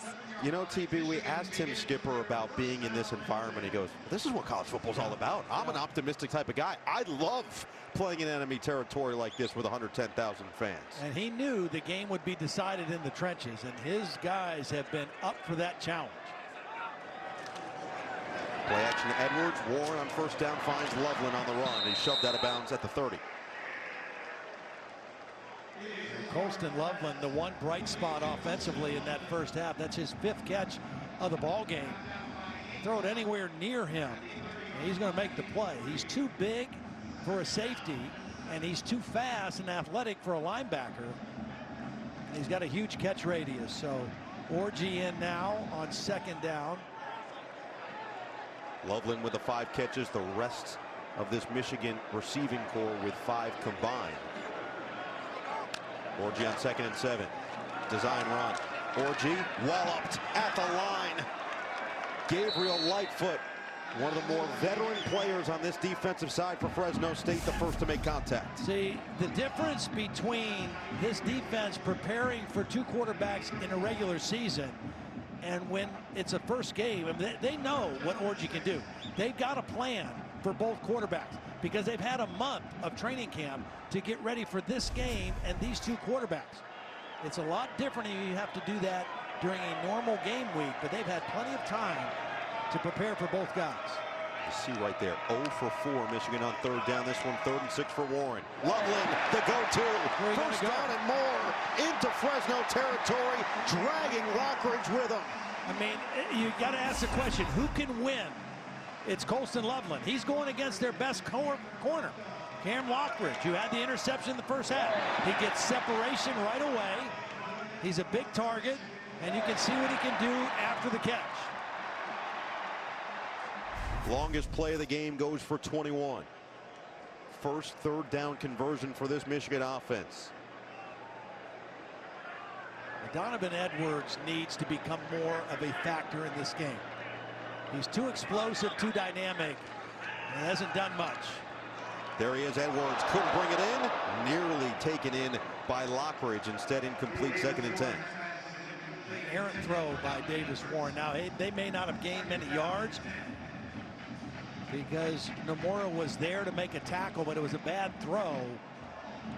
And Donovan Edwards couldn't do anything about it. Colston Loveland. You mentioned the continued growth from him, something that Sharon Moore talked about as he's dominated the receiving stats for Michigan. He's gone into the office throughout this entire offseason. He's opened the shade to his window, and he has seen Colston Loveland on the field working out every single time. He's like, again, this guy? Yeah, that guy, making the hands catch across the 45. Well, as a free rusher, Davis Warren knew it was coming. This guy's unblocked. There's an empty backfield, so no back in there to help on protection. He knows it's hot. Loveland knows it's hot. There's actually pressure from both sides, and he's able to get it out quickly. And again, just the catching ability of a big man in Colston Loveland. He's going to go to the sideline for a crucial 3rd down and 4, although at this distance to the goal line, you wonder if they look at this as 4-down territory.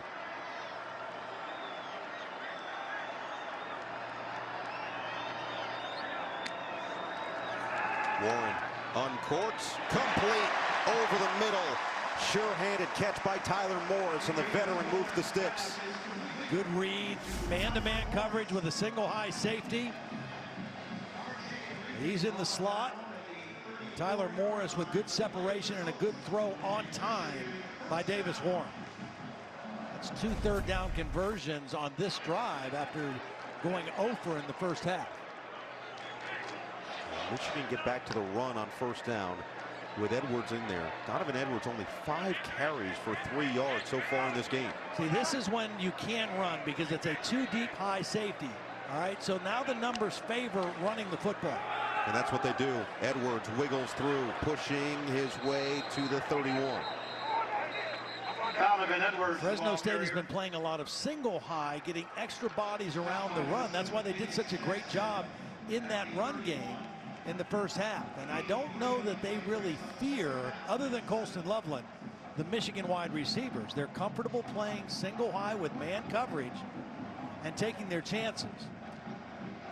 So Warren to the sideline, Orji back out there. They're truly sprinkling them both in on this drive. Loveland there. Matched up with Dean Clark, the safety. Edwards bounce it. Edwards sheds a tackler. Flag is down. Edwards finds the edge and sails out of bounds after a 1st down run. We'll check the penalty.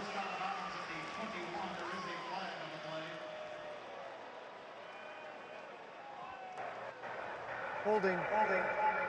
Number 68. 10-yard penalty. Still 2nd down. I'll tell you what, this is kind of a tough call on Josh Pree because his hands are inside. Now, he does have a hold of the jersey. As you can see, I think that was Ezra Christensen trying to turn and go to the ball carrier. But typically, if a lineman has his hands inside and is driving his feet, he's going to get away with that one. But that time, Christensen sold it a little bit and got the penalty. And Christensen a little bit shaken up after the play, so he'll go to the sideline, but it does move Michigan back to 2nd and 17 on their first penalty of the night.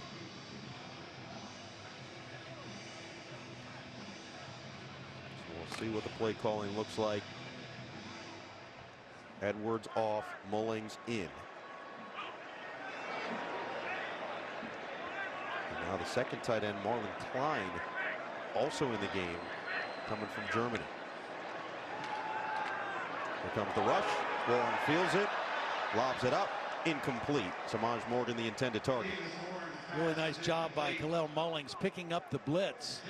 That was different than the time when it was hot. Watch him come across the formation, pick up the blitz to allow Davis Warren to stay in there and make the throw. Mullings does his job. It's a clean pocket. Just not an errant throw, or an errant throw by Davis Warren. You know, Todd, one thing that Donovan Edwards told us about both quarterbacks, they each have their very unique and individual aura in the huddle, but they both command respect from everybody on the offensive side. That's what Davis Warren said his biggest goal of this season was. This is a big 3rd and 17. They converted their first 2 third downs on the drive, but they'll keep it conservative with Mullings getting it to the 35. This would be a long field goal attempt should they choose for it. It looks like they're going to run out the field goal unit.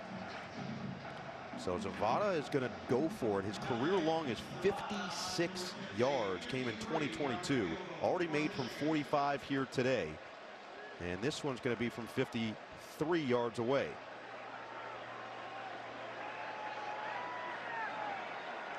A transfer from Arkansas State. Does it have the leg? It does, and then some. A 53-yard bomb. And Michigan goes back up 10. 9:21 to play in the third. They can't get the score on 6, but they do get 3. Zavada from way downtown gets Michigan on the board to start the second half.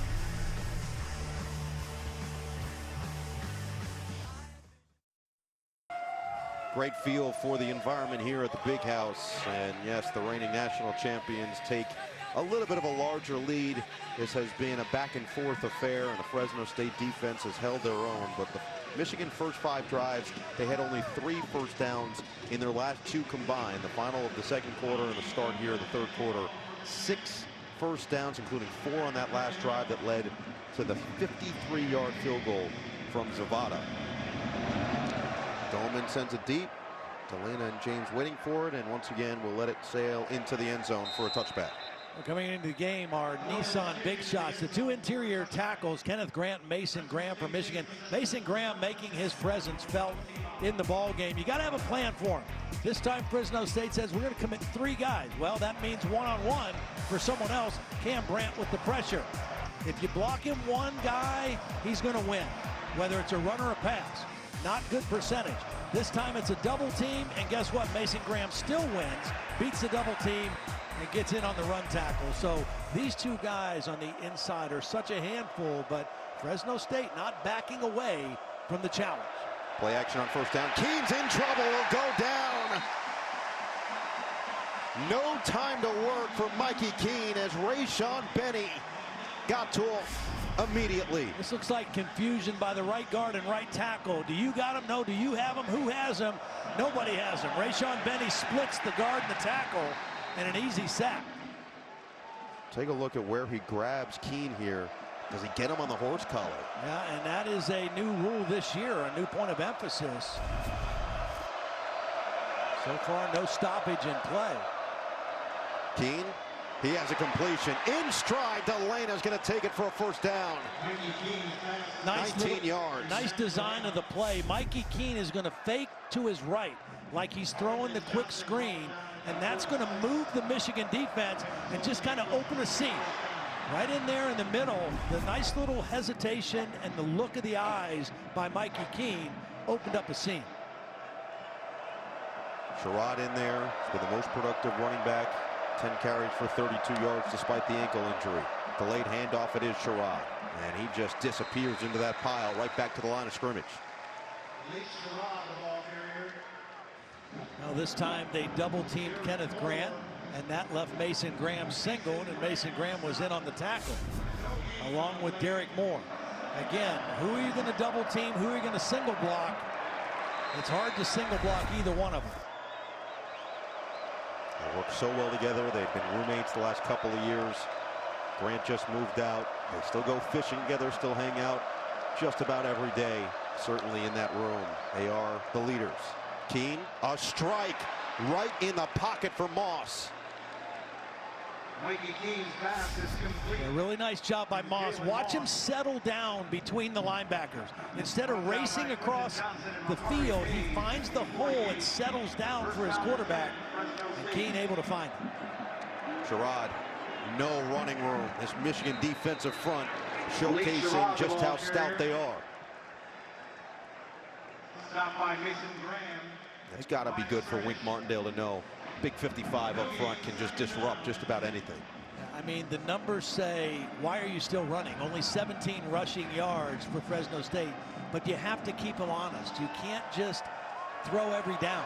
they're too talented as pass rushers and coverage guys. You've got to keep balance and keep the defense honest.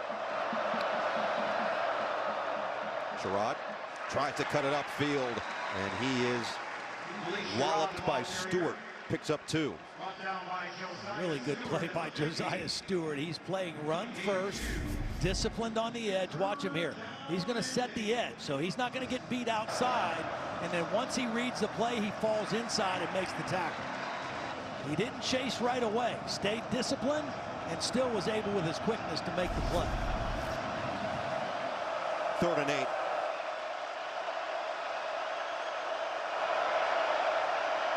No safety for Michigan, showing all-out pressure. Keene, dump it. Sherrod, can he get away? No, he can't. Thrown backward by Josiah Stewart. They tried to run a screen and get the left guard, Velez, out in front of the play.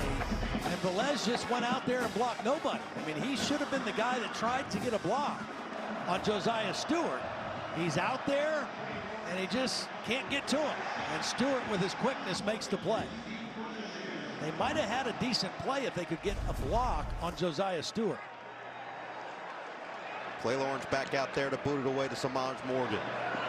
Called for the fair catch, and then lets it sail out of bounds. We'll see where they officially rule this one. It'll be the 9-yard line. So 91 yards to go for this Michigan offense, up by 10, midway through the 3rd.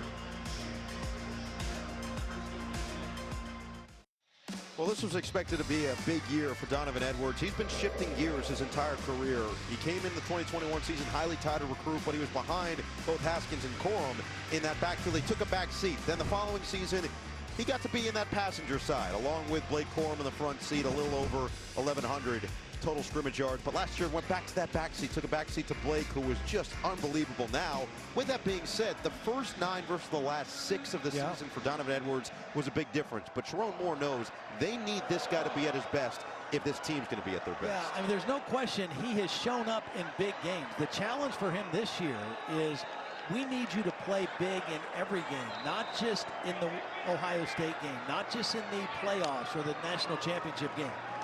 They need him right now. And he tries to lower the shoulder and gets stoned by Nomura and Jackson. Let's go down to KT. Well, Colston Loveland also echoed a lot of what you guys are saying when I talked to him this week. He said Donovan Edwards has been waiting for this opportunity. He's a leader, but this year he's more vocal. He calls people out. He lets his teammates know what he's thinking. He's 100% transparent. And Loveland said that that's huge because he said we need to know what he's thinking and he needs to know what we are, guys. Well, he certainly has tried to win the favor of the offensive line. He's been taking them to dinners at Ruth's Chris, which can't hurt. Orji in the game. Option, Orji outside, showing off the speed for a first down. Yeah, the first real bit of green grass for Alex Orji. The fake to Donovan Edwards. And you called it, the speed. This guy is 6'3", 235 pounds, and still beats the Fresno State defense to the edge for the first down. You saw him on the field before the game. He is, when I know that they say specimen for Barnham. First sideline warning for Michigan. There is no penalty. Result of the play is a first down. So the 11-yard pickup stands. He is big, strong, fast, everything in between. The throwing was always the question mark for Orji, but we saw that on the first drive with a touchdown pass, a little bit of the touch. He is still a weapon, even if he's not your starting quarterback. A huge weapon. Absolutely. And the key for him is just continuing to develop as a passer, a consistent passer. He's got a strong arm. Just got to be consistent throwing it.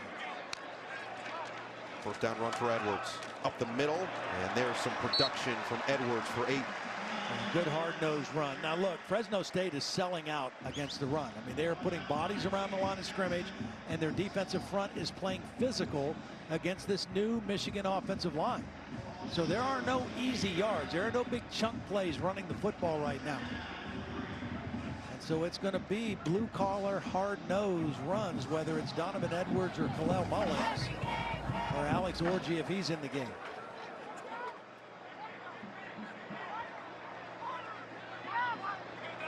Second down and 3 from the 28. Delay. That nice hesitation just gave him enough space for the first down.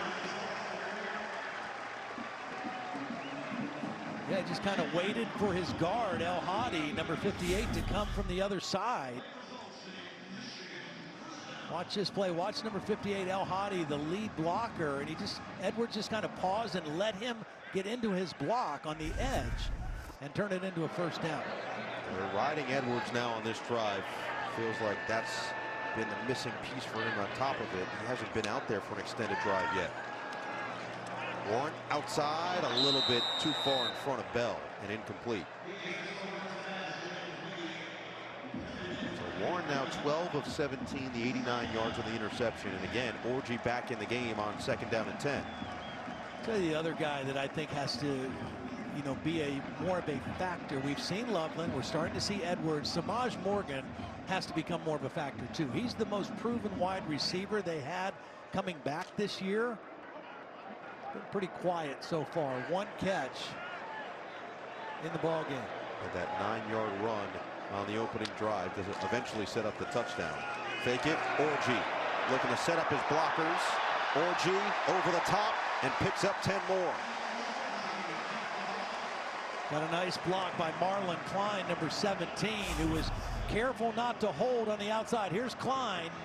We've seen Loveland do this. Now he gets a big block on the outside. Makes sure he doesn't hold. He kind of gets in the way. I think Terry thinks this is a hold again. That's not a hold, Terry.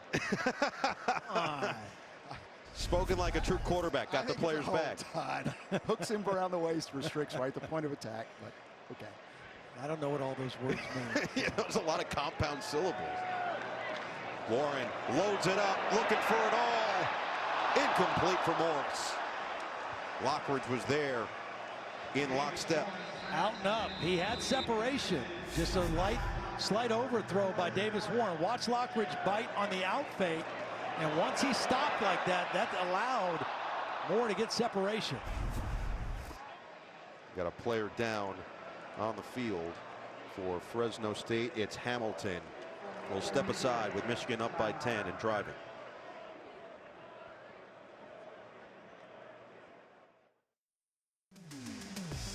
Aerial coverage brought to you by Ford. Moments ago, Alzillian Hamilton, the cornerback for Fresno State, walks off. Looks like maybe some cramping for him as they attended to him, and he'll head to the medical tent for extra treatment. The wave is broken out. Wow. Summer's not quite over yet. Time to ride the wave. That's what Michigan's offense looking to do with a semi-productive drive. It's a drive that started back on the 9-yard line. Brett's in the motion man, 2nd and 10 with Edwards still in there. Warren on the move. Warren fires, incomplete, just threw it away in the direction of Morgan. Well, Todd, you mentioned this. The wide receiver production has been slow. We have seen Colston Loveland, the tight end, 7 catches, 69 yards. He's had a nice day, but the rest need to catch up.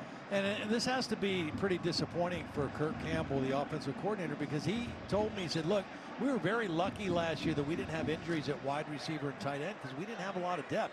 This year they feel like they have more depth. Even though they are without Roman Wilson and Cornelius Johnson, their 2 leading receivers from a year ago, they felt pretty good about the depth that they had coming in. One of those pieces make a play as we head down the stretch here tonight. Off the back foot, incomplete for Morgan. Looking around for some kind of penalty, won't get it. Phoenix Jackson providing the pressure. Yeah, Donovan Edwards was just late getting there. I mean, that was his responsibility. Here's Jackson right here, and Donovan Edwards just isn't there in time. And Davis Warren has to get rid of the football. Donovan Edwards usually pretty good at that, picking up that block, but just was a hair late. And Warren had to throw the football away. So a productive drive stalls out shy of midfield. Doman sends it away.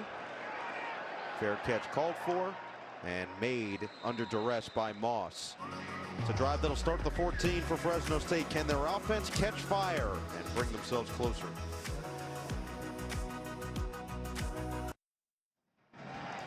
First year with defensive coordinator Wink Martindale coming over from the New York Giants last season. You look at the difference between he and Jesse Minter, and it's the same defensive system, but the blitz rate first in the NFL, defensive back blitz rate first in the NFL. The FBS rank for Michigan last year, 52nd in blitz rate, 34th in defensive blitz rate, all according to PFF.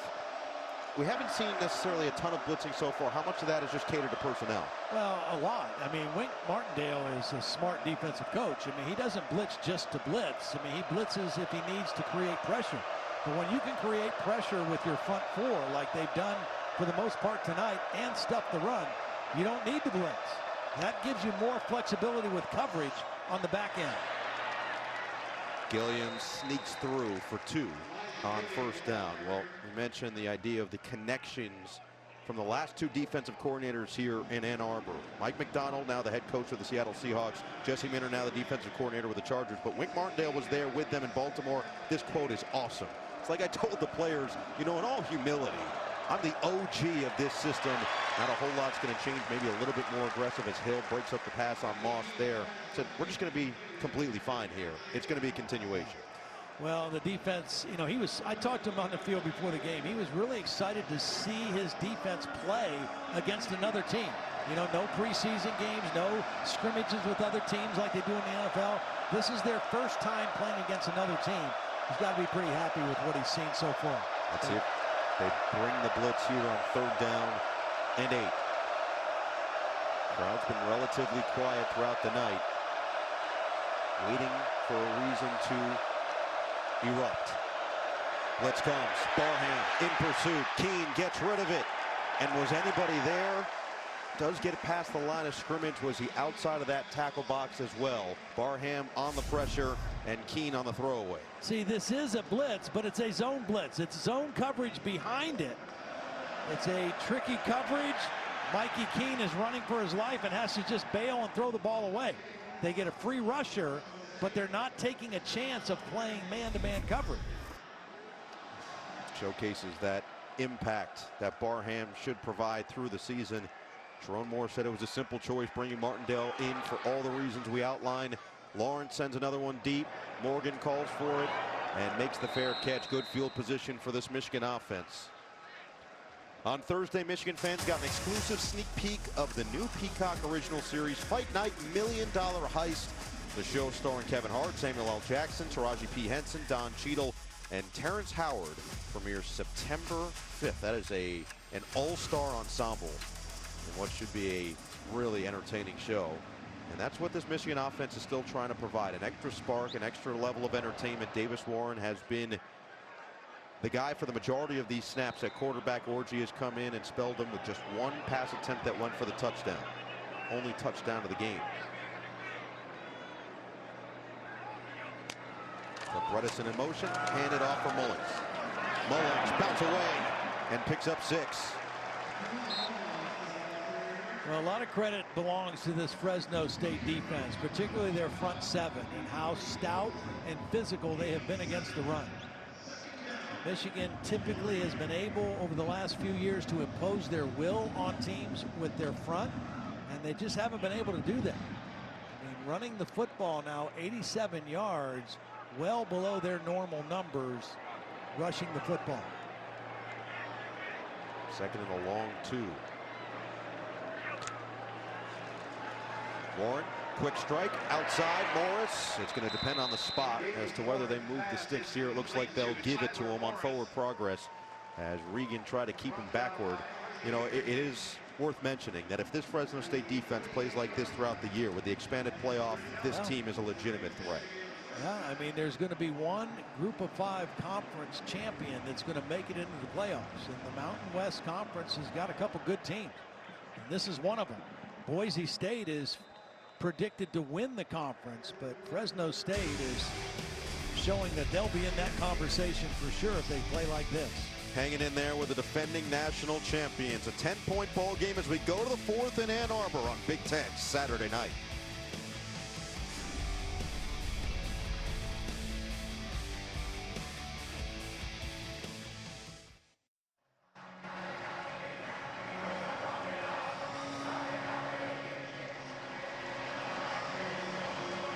Mr. Brightside, a tradition here at the Big House, and now with the new lights that we saw through the light show last year into this year, every night game a little extra special. That was moments ago as we get set for the start of the 4th quarter. Warren stays in there along with Mullings. And a first down from the 48-yard line.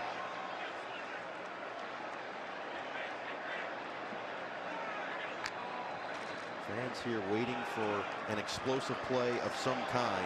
Mullins has just been chewing up yards the hard way. That one goes for 4. Well, now you wonder about the conditioning level of this Fresno State defense. They have played valiantly, right? They don't have the same kind of depth that Michigan has. It's warm. We've already seen one defensive player helped off with cramps. They got a tough fourth quarter ahead of them, and it's now a 2-score game with Michigan on their side of the 50-yard line. Ironically, special teams coordinator John Baxter said 75, 70 degrees actually feels chilly for us. They're used to 100 plus. Mullins gets crunched. Langley coming over, forced the incompletion, and sets up 3rd down and 6. Well, again, just no threat by the wide receivers of this Michigan offense. They're not afraid of it. You look at tonight, how much better they have been. Again, they were pretty good when they started at 8-1. It was in that 3-game slide at the end of the year where their defense really took some hits. But they have played masterfully tonight against both the run and the pass, and they have held up physically to the style that Michigan plays football. But Loveland in the slot here on 3rd down and 6. He's got a career-high 7 receptions. Do they go to him again? Warren over the middle. No, instead, it's Samaj Morgan.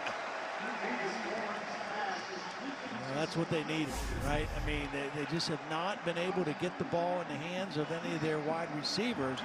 For Morgan, I think his 2nd catch, and a big one on 3rd down there for the conversion. Good protection, good throw by Davis Warren.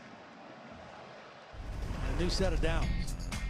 Well, Samaj Morgan is looked at as a guy that needs to step up as that go-to option. He is an elite athlete. He comes in with a swagger every single day. He's super confident and looking to take that step now in his 2nd season. Orji back in. He'll run behind that offensive line and just dive forward for 3. Well, what a play by the safety, Dean Clark. He's from my neck of the woods, played at Massillon Washington High School, started out at Kent State and transferred to Fresno State. But watch him fill on this play on the outside. He's right up by the line of scrimmage. And again, these safeties are excellent tacklers on the back end of this Fresno State defense.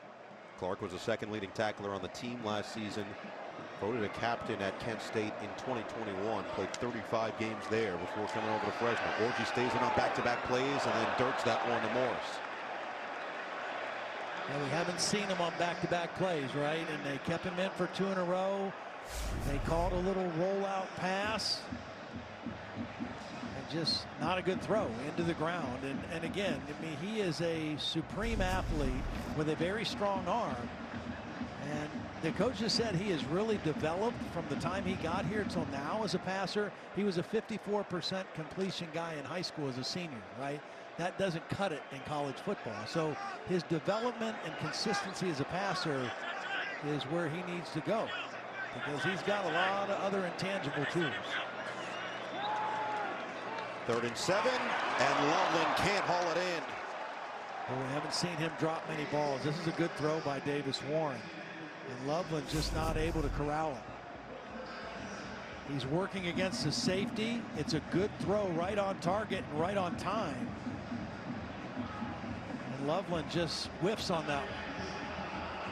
So Vada is going to come back on. He made from 45 and from 53. His career long is 56. This one is 55 yards away, and with a miss would give Fresno State excellent field position. Dome in the holder. Wagner will snap it, and Zavada is perfect.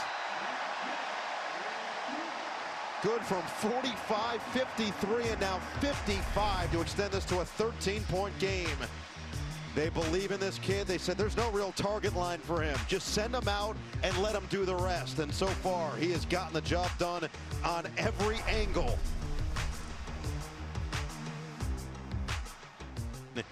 We'll be playing a Mountain West team, and a very good one at that, in the following week as they take on Boise State. Ducks obviously so much expectation after a fantastic season last year, and Dan Lanning coming back once again, bringing in Dylan Gabriel. Time now for the upcoming schedule around the Big Ten, presented by Discover. Next week, Texas right here at the Big House, number 4 versus number 9, taking on Michigan. Noon Eastern on Fox. Iowa State taking on number 25 Iowa on CBS, 3:30 p.m. Eastern. Colorado and Nebraska, that's Big Ten Saturday night, 7:30 p.m. Eastern on NBC and Peacock. And then on Peacock, Boise State taking on number 3 Oregon, Saturday, 10 p.m.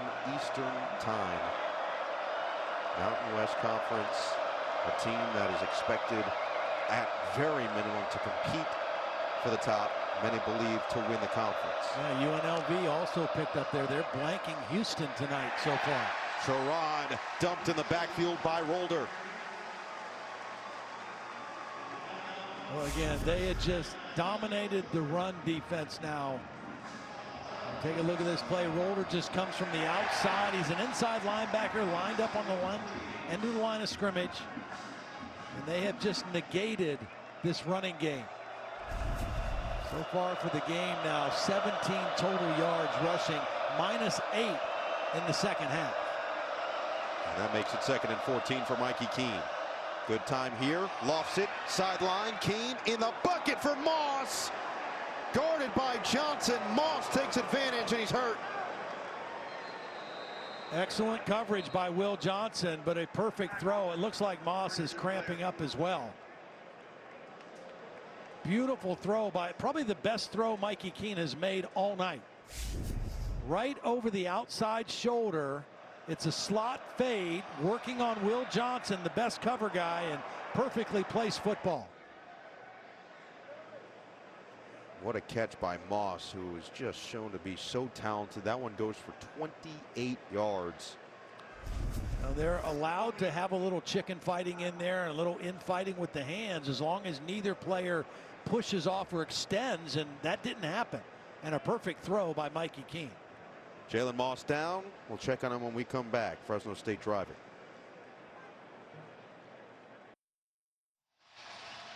Moments ago, Jalen Moss, sophomore, running off on his own power. A productive day.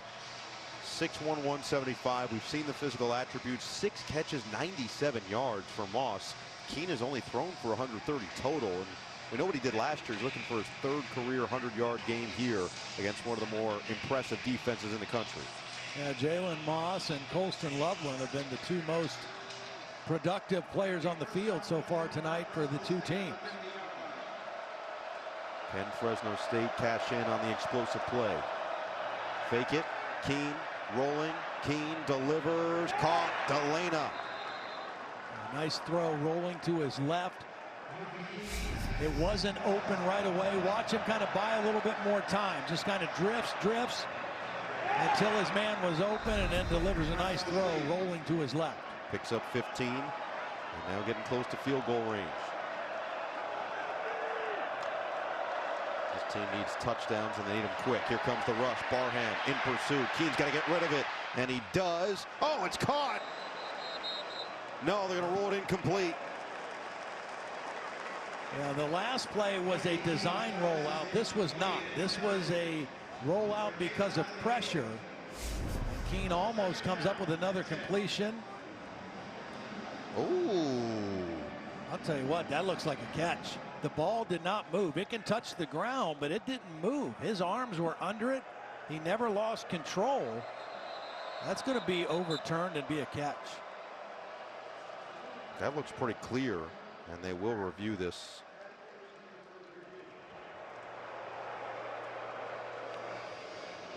Nathan Acevedo goes down low. What an effort. Nice job by Mikey Keene extending the play, but then both hands underneath the football.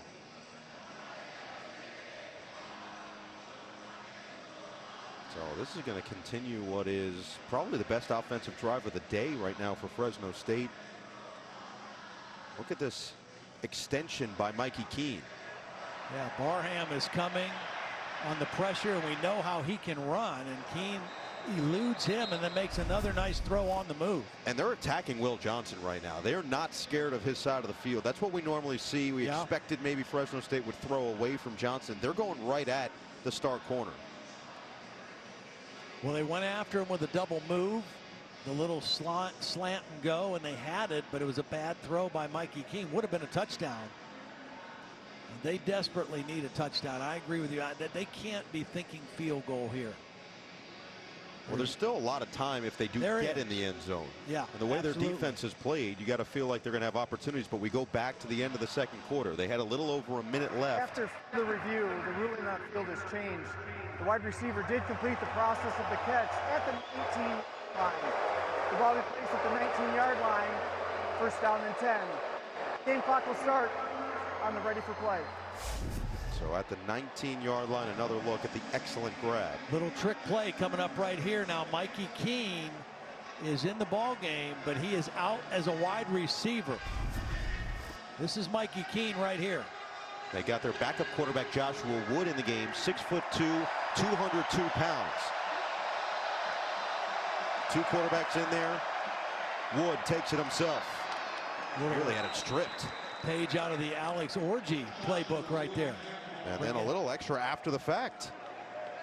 Bring in the backup quarterback, have him run the football. 6'2", 202 pounds. Got positive yards. Go back to that decision again. End of the first half. Fresno State gets a stop on third down with a little over a minute remaining on the clock, and Tim Skipper does not take any of his 3 timeouts. Eventually goes in with a 7-point deficit. Jalen Moss matched up with Will Johnson. 5 on the clock. Keene surveys, goes the other way. Oh, it's knocked away. Hall with a big hit. And that ball was in the air a long time, right? They're lined up on the right hash. He's throwing it to the left sideline. The ball stays in the air a long time. And by the time it got there, Hall was able to time it up and put a helmet right on the football. A little bit behind the intended receiver Sharp, but a nice play by Hall. Third down of this half, looking for their first conversion. Empty on 3rd and 8. Keene gets rid of it. It's caught. It's Sharp to the end zone. Touchdown, Fresno State. Fresno State touchdown.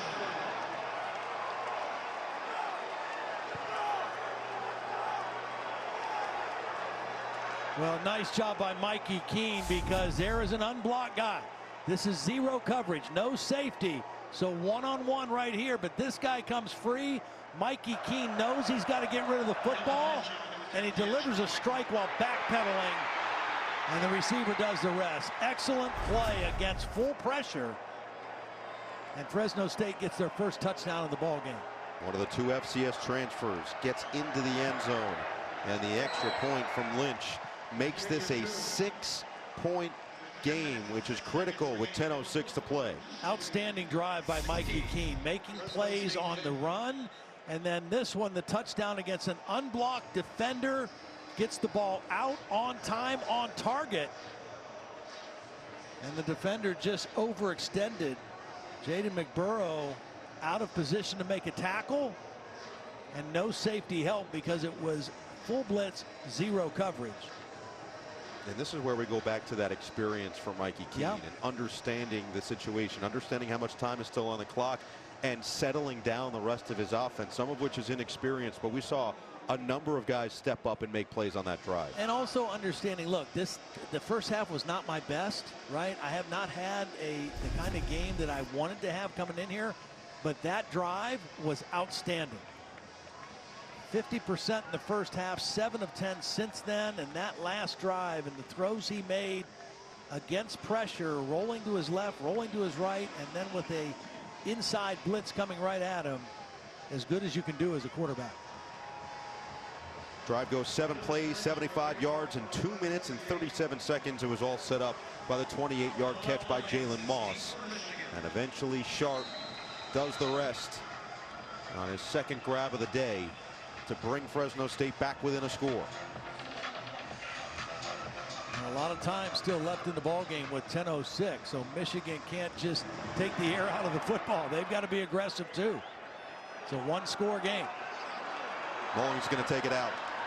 Mullings sandwiched and down at the 25. All right, you look at this Michigan offense here, Todd. We've seen both quarterbacks. How hard is it to get a rhythm for both of these guys right now with the way they're being subbed back and forth? Well, they're not asking them to do the same thing. No, I mean, the guy who's playing the game for the most part is Davis Warren, right? He's the guy that they're throwing, handing off. When Orji does come in, yes, he threw the touchdown pass, but he's primarily in there to run the football and be a running threat. And he hasn't had as many snaps, nearly as many, as Davis Warren. Again, I say Donovan Edwards and this offensive line, it's their time to shine right now. Edwards on first down. Collision after a gain of 2.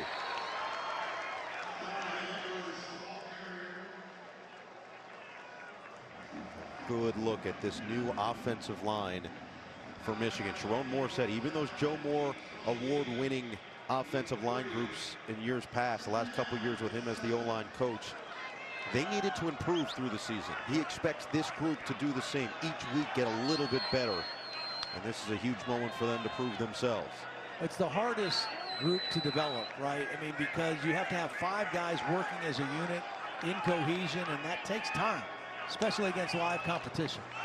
Moore said to win a championship, you need 10. A nice tackle there by Braca. Again, these safeties making plays. And Sharon Moore knows what it means to play that position. Never a starter at Oklahoma, but he was a key piece to those teams that were excellent in the Big 12. Miles Hinton, the starting left tackle, got up hobbling a little bit 2 plays ago. He's still kind of limping on the left side on this big 3rd down and short play. Orji in at quarterback. 3rd down and 1.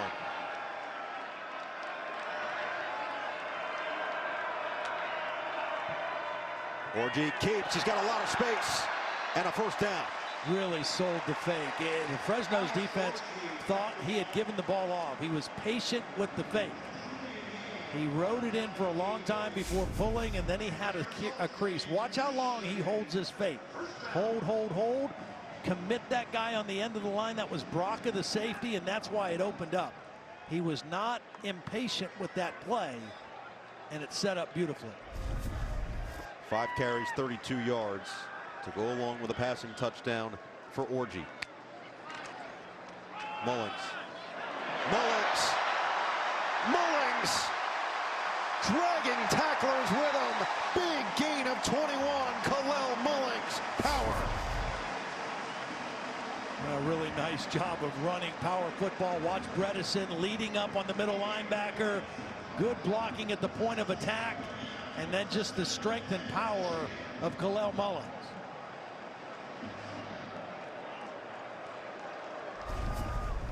Longest play of the day for Michigan. Mullings up to 71 on the ground.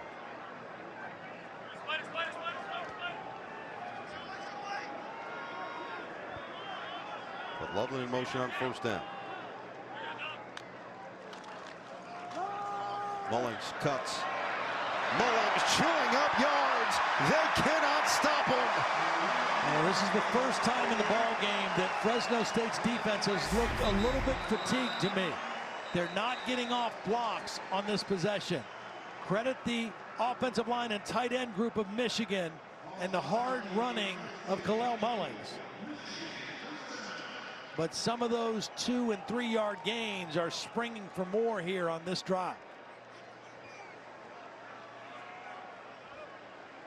86 yards on the night, showcasing this offensive line here in the 4th quarter. This is what Michigan did all last year. Run it down your throat, down the stretch to end these games. And Mullings is too tough to bring down, get 6 more. Well, and again, Colston Loveland, watch this block. This is an insert. He's going to come and lead right here on the inside linebacker. We know what kind of a receiver he is. Watch him block. Likes to put his face on people and block, be physical. And right now, this offensive line and the tight ends have the most juice they've had in the game. They're feeling it right now, and they want to drive this thing all the way into the end zone. That's what makes Colston Loveland extra special. Sharon Moore loves the fact that he loves to hit and he loves to block. on top of his all-world receiving capabilities. Play action. Warren over the middle. It's Loveland in stride. Loveland stays up. Touchdown, Michigan.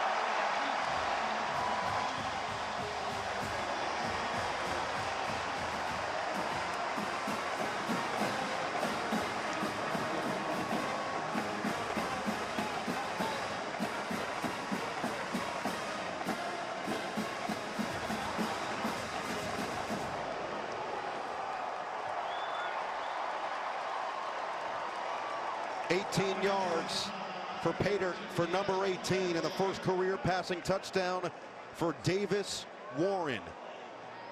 You run and run the ball with success. You force the defense to commit bodies and play man-to-man, and then you go to your go-to guy, Colston Loveland. Zavada makes it a 13-point Michigan lead. Hard-nosed running. Now you throw. And Colston Loveland is too big and too powerful for R.J. Regan, the nickelback. And Michigan in the end zone for a security touchdown.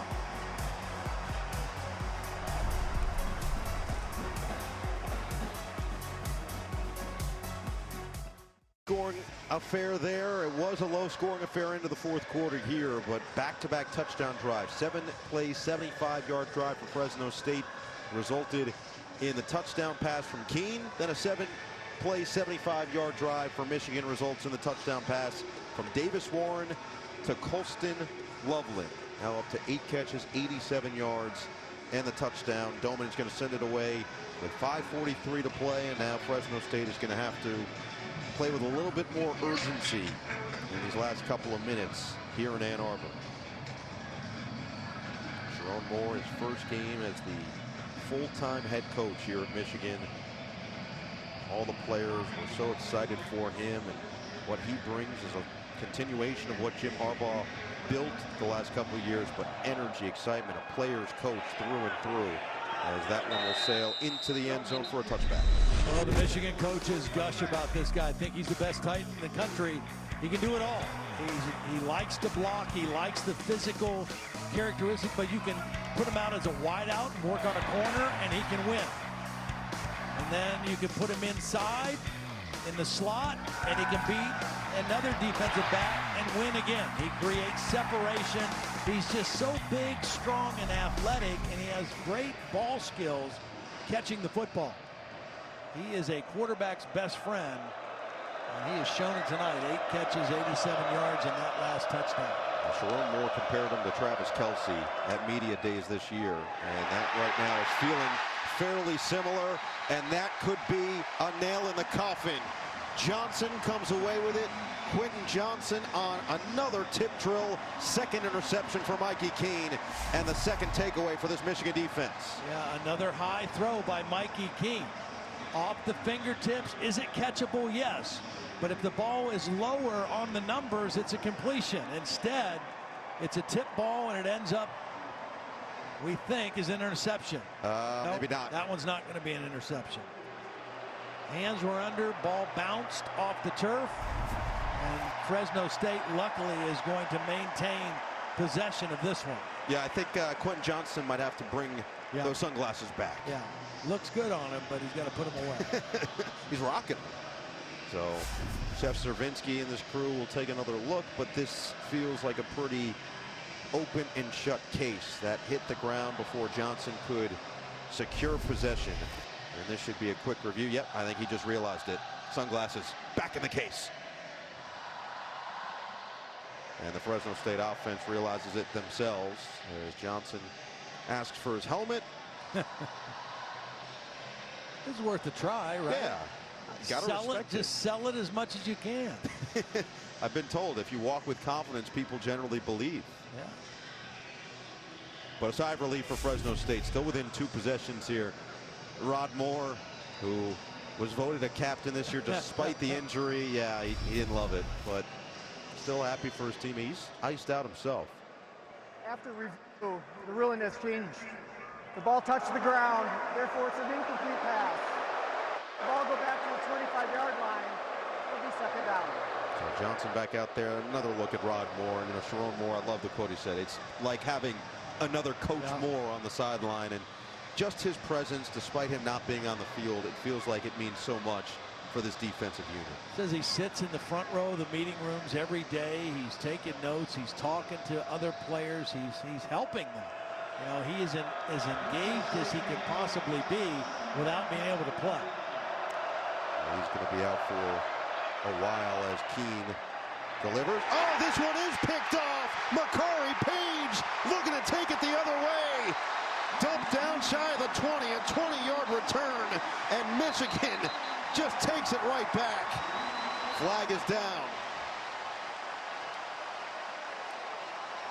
I don't know if they're going to get TJ Guy for a penalty or not, but another high throw by Mikey Keene. Got away with it the play before, but this time he didn't.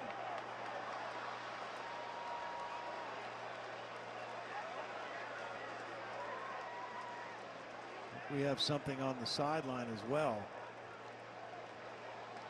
I mean, that, I don't know, Terry, that doesn't look like enough to draw a flag. It's not roughing the passer. There's a flag in the backfield, and there's a flag over by the Fresno State sideline as well. So we probably have a couple infractions to work through here. Well, Page has taken Johnson's sunglasses now. Yeah. And this defense, we saw last year how great they were returning interceptions. That was something they worked on the last couple of years. They actually studied Iowa's defensive tape because of how much of a strength that was for them. The passer, defense wow. Number 42. 15-yard penalty is forced in the previous spot, includes automatic first down. So negate 2 consecutive interceptions. This one, TJ Guy. I think this is a very weak call. Terry, what do you think? I agree with you, Todd. You know, there's a slight shove. He doesn't punish him. He doesn't really knock him down. He just pushes. Quarterback kind of seems to fall down on his own as he's looking downfield. I'm with you, Todd. This is not a foul. So ticky-tack, and I would say that the fans here disagree with the eventual call made. So now 2 signs of life. Yeah. The jaws of life in some ways for this Fresno State offense after what appeared to be final nails for Michigan's defense to secure this win. And now what was the other penalty? Because look where Fresno State is getting the football. There had to be something in addition. It says to the roughing the Jason passer. Barham was penalized on top of it. So a dead ball foul possibly. Wow. So as a result, ball on the 45. It was unsportsmanlike on Barham after the play. That easily could have been a false start. Movement by the right tackle. And it was. This will come back. Prior to the ball being snapped, false start. Offense number 75. Other penalty. Braylon Nelson. Yep. So what has been, this is the unsportsmanlike from Barham. Sherrod gets up. He and Barham go you know at it what? a little bit. Sherrod took Barham's towel. Yep. What did Barham do there? Keene outside, caught. Sherrod, shifty, spins into Michigan territory, stays on his feet, extra yards after the fact. Page finally brings him down, but he gets to the 39. Well, new life is right for Fresno State. 4:45 and the clock moving. They've got to have a little sense of urgency because they're down 2 scores here. Quick pass on. Wow, that's a horse collar there. And there it is. The flag comes in. It was the catch and run from Azevedo. Of all the penalties they've had here against them in this drive, that's the only one that looks legit. Face mask and behind the back. I mean, he could have called either one. Michigan had 1 penalty this entire game up until this drive. They now have 3. Face mask grabbing a helmet opening. Defense number 42. 15-yard penalty results. And that's the second on TJ Guy, who has been expected to take a major step for this defense this year.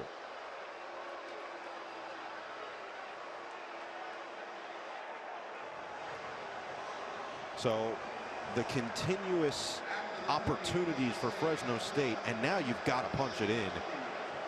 Red zone opportunity, 4:34 to play. You've got all 3 timeouts. Your defense has played outstanding football today.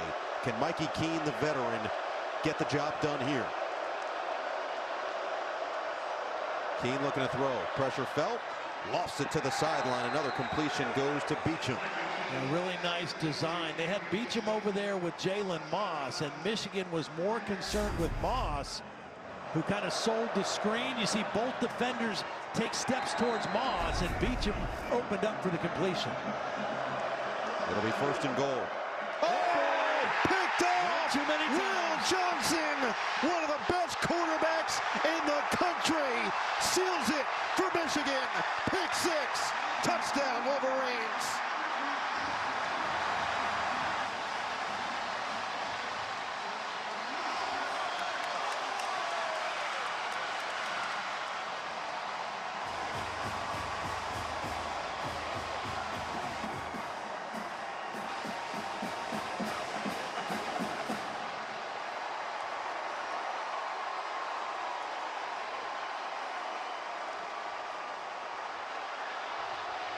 The play before this, they faked the screen to Moss and threw to Beecham. It was a touchdown. After the play was over, unsportsmanlike conduct. Number 2, that reinforced and then ensuing kickoff. 86 yards for some sunglasses and a W here in Ann Arbor. You know, you said it a little while ago. Fresno State was not afraid to go after Will Johnson. They've gone after him a couple times. They've hit a few completions. He's been close to a couple interceptions. That time, he read the wide receiver screen to Moss, jumped it, guessed right, and took it to the house.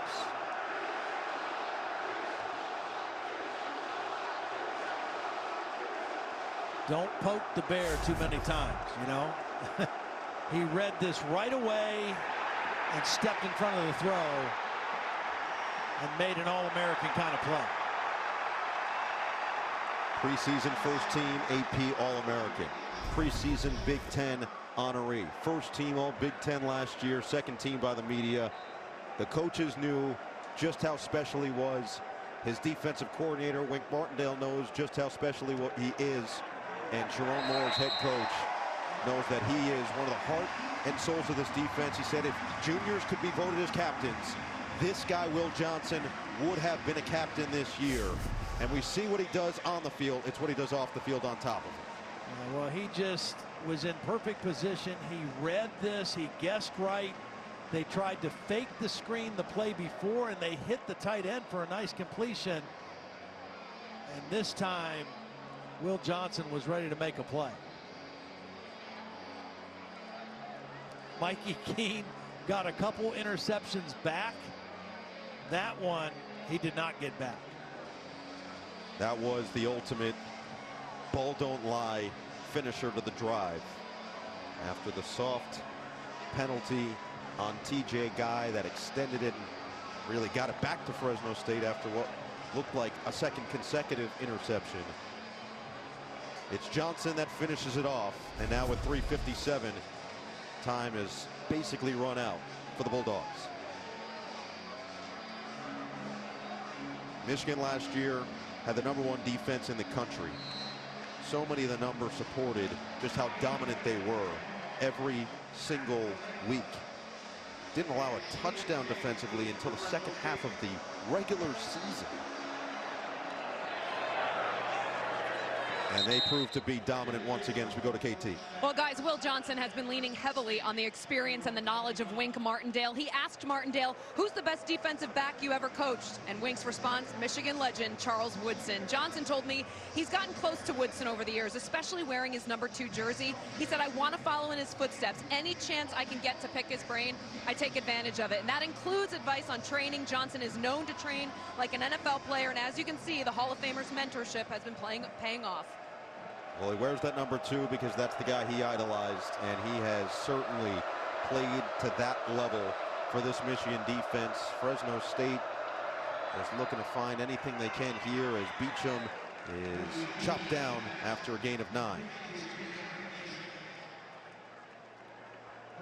Fresno will hurry up with Keene.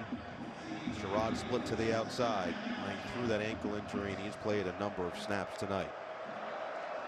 Keene feeling it, delivers a strike, and it's caught by James. Well, Michigan's defense did what they wanted to do in this game, which was make them one-dimensional. They stopped the run, 20 yards rushing total for Fresno State, and then they put pressure on Mikey Keene, and they were opportunistic in the back end, forcing 2 interceptions. Again, with the new college football playoff expanded, this was easily the toughest game on the schedule for Fresno State, but we see just how good they can be. Their offense maybe hasn't looked like we expected to through this season, but their defense was stout really start to finish as that one's knocked away. We mentioned the comparisons, Will Johnson and Charles Woodson, the iconic Rose Bowl photo from '98 recreated this past year from Will Johnson after they beat Alabama. Will Johnson's dad, Dion, was a three Big Ten championships during his time here playing at Michigan. Find the soft spot for Delana on a first down into Michigan territory.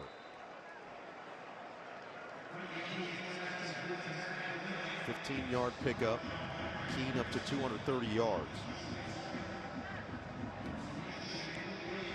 For Fresno State, Sherrod can continue to get healthier. We've got the experience of the captain Keene. We've seen the explosiveness from Jalen Moss. Oh, look out! Down goes Keene. Josiah Stewart with another sack. Well, again, when you take the run completely away, it's just one-on-one pass blocking against outstanding edge rushers and dominant interior guys. And Josiah Stewart, the transfer from Coastal Carolina, with another sack in the ball game. That's the 3rd sack of the game for this Michigan defense. And that'll take us to the 2-minute timeout here in the 4th quarter. Number 9 Michigan getting the big-time finisher from their stud Will Johnson at corner. Their defense dominant again, and a 20-point lead with 2 minutes to play here at the Big House. That one, and they're going down the stretch. This one is just about at its conclusion. 2 minutes remaining, a 2nd and 24 for Fresno State, who fought valiantly here and gave Michigan quite the test to open the season. And they forced a lot of the frontline guys from Michigan to play a lot of snaps, which may come into play next week when Texas comes to town.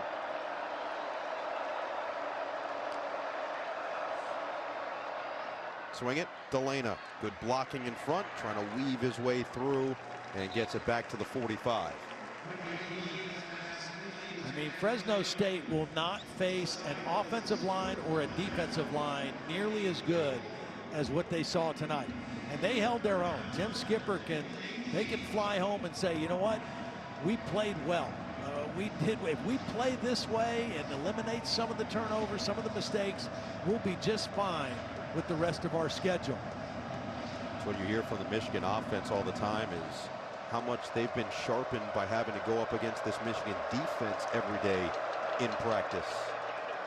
Fresno State getting that taste. Sherrod on the ground, picks up a 1.5 yards. Derek Moore adds a tackle. And I think if you're Michigan, look, you knew Fresno State was going to fight. They were not going to be afraid to come in here and play. They pushed back. Your offensive line, it took them almost 3.5 quarters before your offensive line kind of took control of the game. And your defense was extremely stout. Last year they led the nation in scoring defense, 10.4 points per game, and they're under that tonight with a new cast of characters and a new defensive coordinator in week number 1. Lawrence will punt it away. Final 30 seconds here, and gets a clean one. That's been one of the best developments for Fresno State, is this 22-year-old true freshman in his first ever organized football game, getting off clean punts all the way through, pins them inside the 20. Next week, Big Ten Saturday night, heads to Lincoln. Deion Sanders and Colorado take on Nebraska. Pre-game coverage begins at 7 p.m. Eastern on NBC and Peacock. Todd and I are going to be in Brazil for the Packers and the Eagles on Friday. Those two men right there will be calling the game, Paul Burmeister and Colt McCoy. Yeah, they're ready. And they're going to have a fun one. I'll tell you what, Lincoln will be electric. How good is Shadur Sanders and Travis Hunter?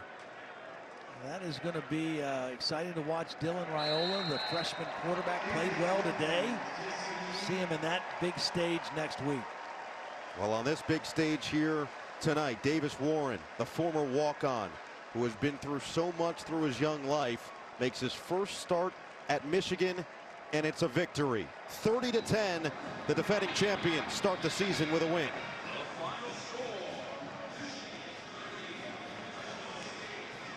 Mutual respect between these two head coaches. Tim Skipper in his first game since taking over for Jeff Tedford, coached the bowl game last year.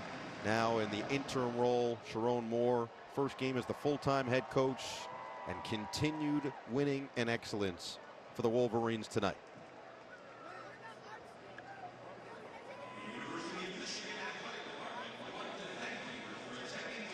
Let's send it down to KT.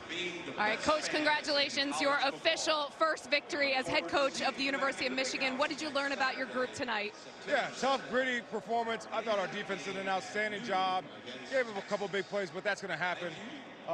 Offense got a groove at the end. We've got to be more consistent. We just got to do the little things right. But overall, you're always happy to get a win. So you used the rotation at quarterback again. Davis Warren, what did he show you in this win tonight? He did a really good job just managing the offense and doing things the right way. Super happy for him, and we'll keep using him, keep using Orgy, but I thought those guys did a really good job. And getting back to the defense, an electrifying play there to end the game from Will Johnson. What does he continue to show you as a leader in this team? Yeah, he just gets better. He loves football, he works hard at it, and he just continues to get better. Coach, thanks so much for your time. Appreciate it, thank you. All right, Catherine, Sharon Moore with the victory. Michigan starts where they finished last year in the win column. 30-10 over Fresno State. We'll be back to wrap it all up here from Ann Arbor. Big Ten Saturday night, week 1.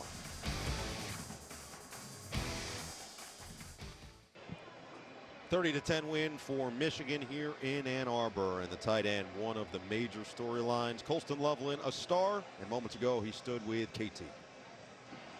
Colston, congratulations on the victory. You're the only returning starter on offense for this group. So what did you learn as the game went on with who you've got on offense this season? Yeah, you know, they say only returning starter, but we got Dono, Brad, we got a lot of guys that have played a lot of ball. So obviously it's different, lost a lot of guys, but I love the crew we have now. It was good to finally see us out here against someone else, you know. I think we left a lot out there, obviously. Would have loved to play a lot better, but, you know, came out with the win, which is huge. On to next week. Gotta prepare big time next week.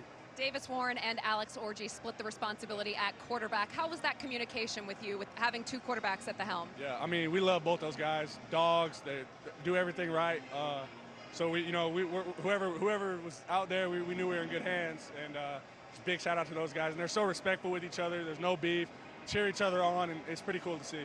You told me this week you wanted to be more of a vocal leader on offense. With what Fresno State was presenting on defense for you guys, it was challenging at times. So how vocal did you have to be in this game? Yeah, very vocal. But like, you know, everyone knows we knew what we left out there. We knew the things we did wrong. You know, we came back, watched the iPads, tried to fix things. But yeah, I was just making sure everyone, you know, keep our composure. You know, we'd like to score more points, but let's keep our composure. One drive at a time, one play at a time, and we did that. Colston, best of luck next week against Texas. Congrats. Thank you. Appreciate you. All right, Catherine. Awesome stuff as always. So Michigan gets the victory tonight. You heard Colston. I mean, this was the big point that we thought going into this game.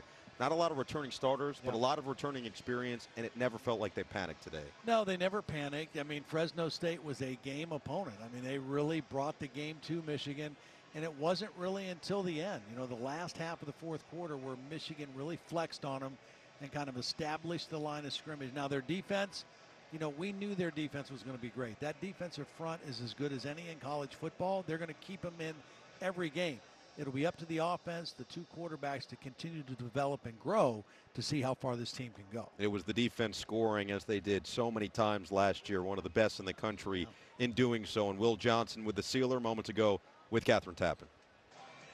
Well, congratulations on the victory tonight. Take me through the pick six. What did you see on the play, and how satisfying was that at the end of the game for you? I really did. They had ran that play a few times before in the game, and we called a good call for it, so I just wanted to go out there and make a play. It just felt good to finally make a play because I didn't feel like I had a good day.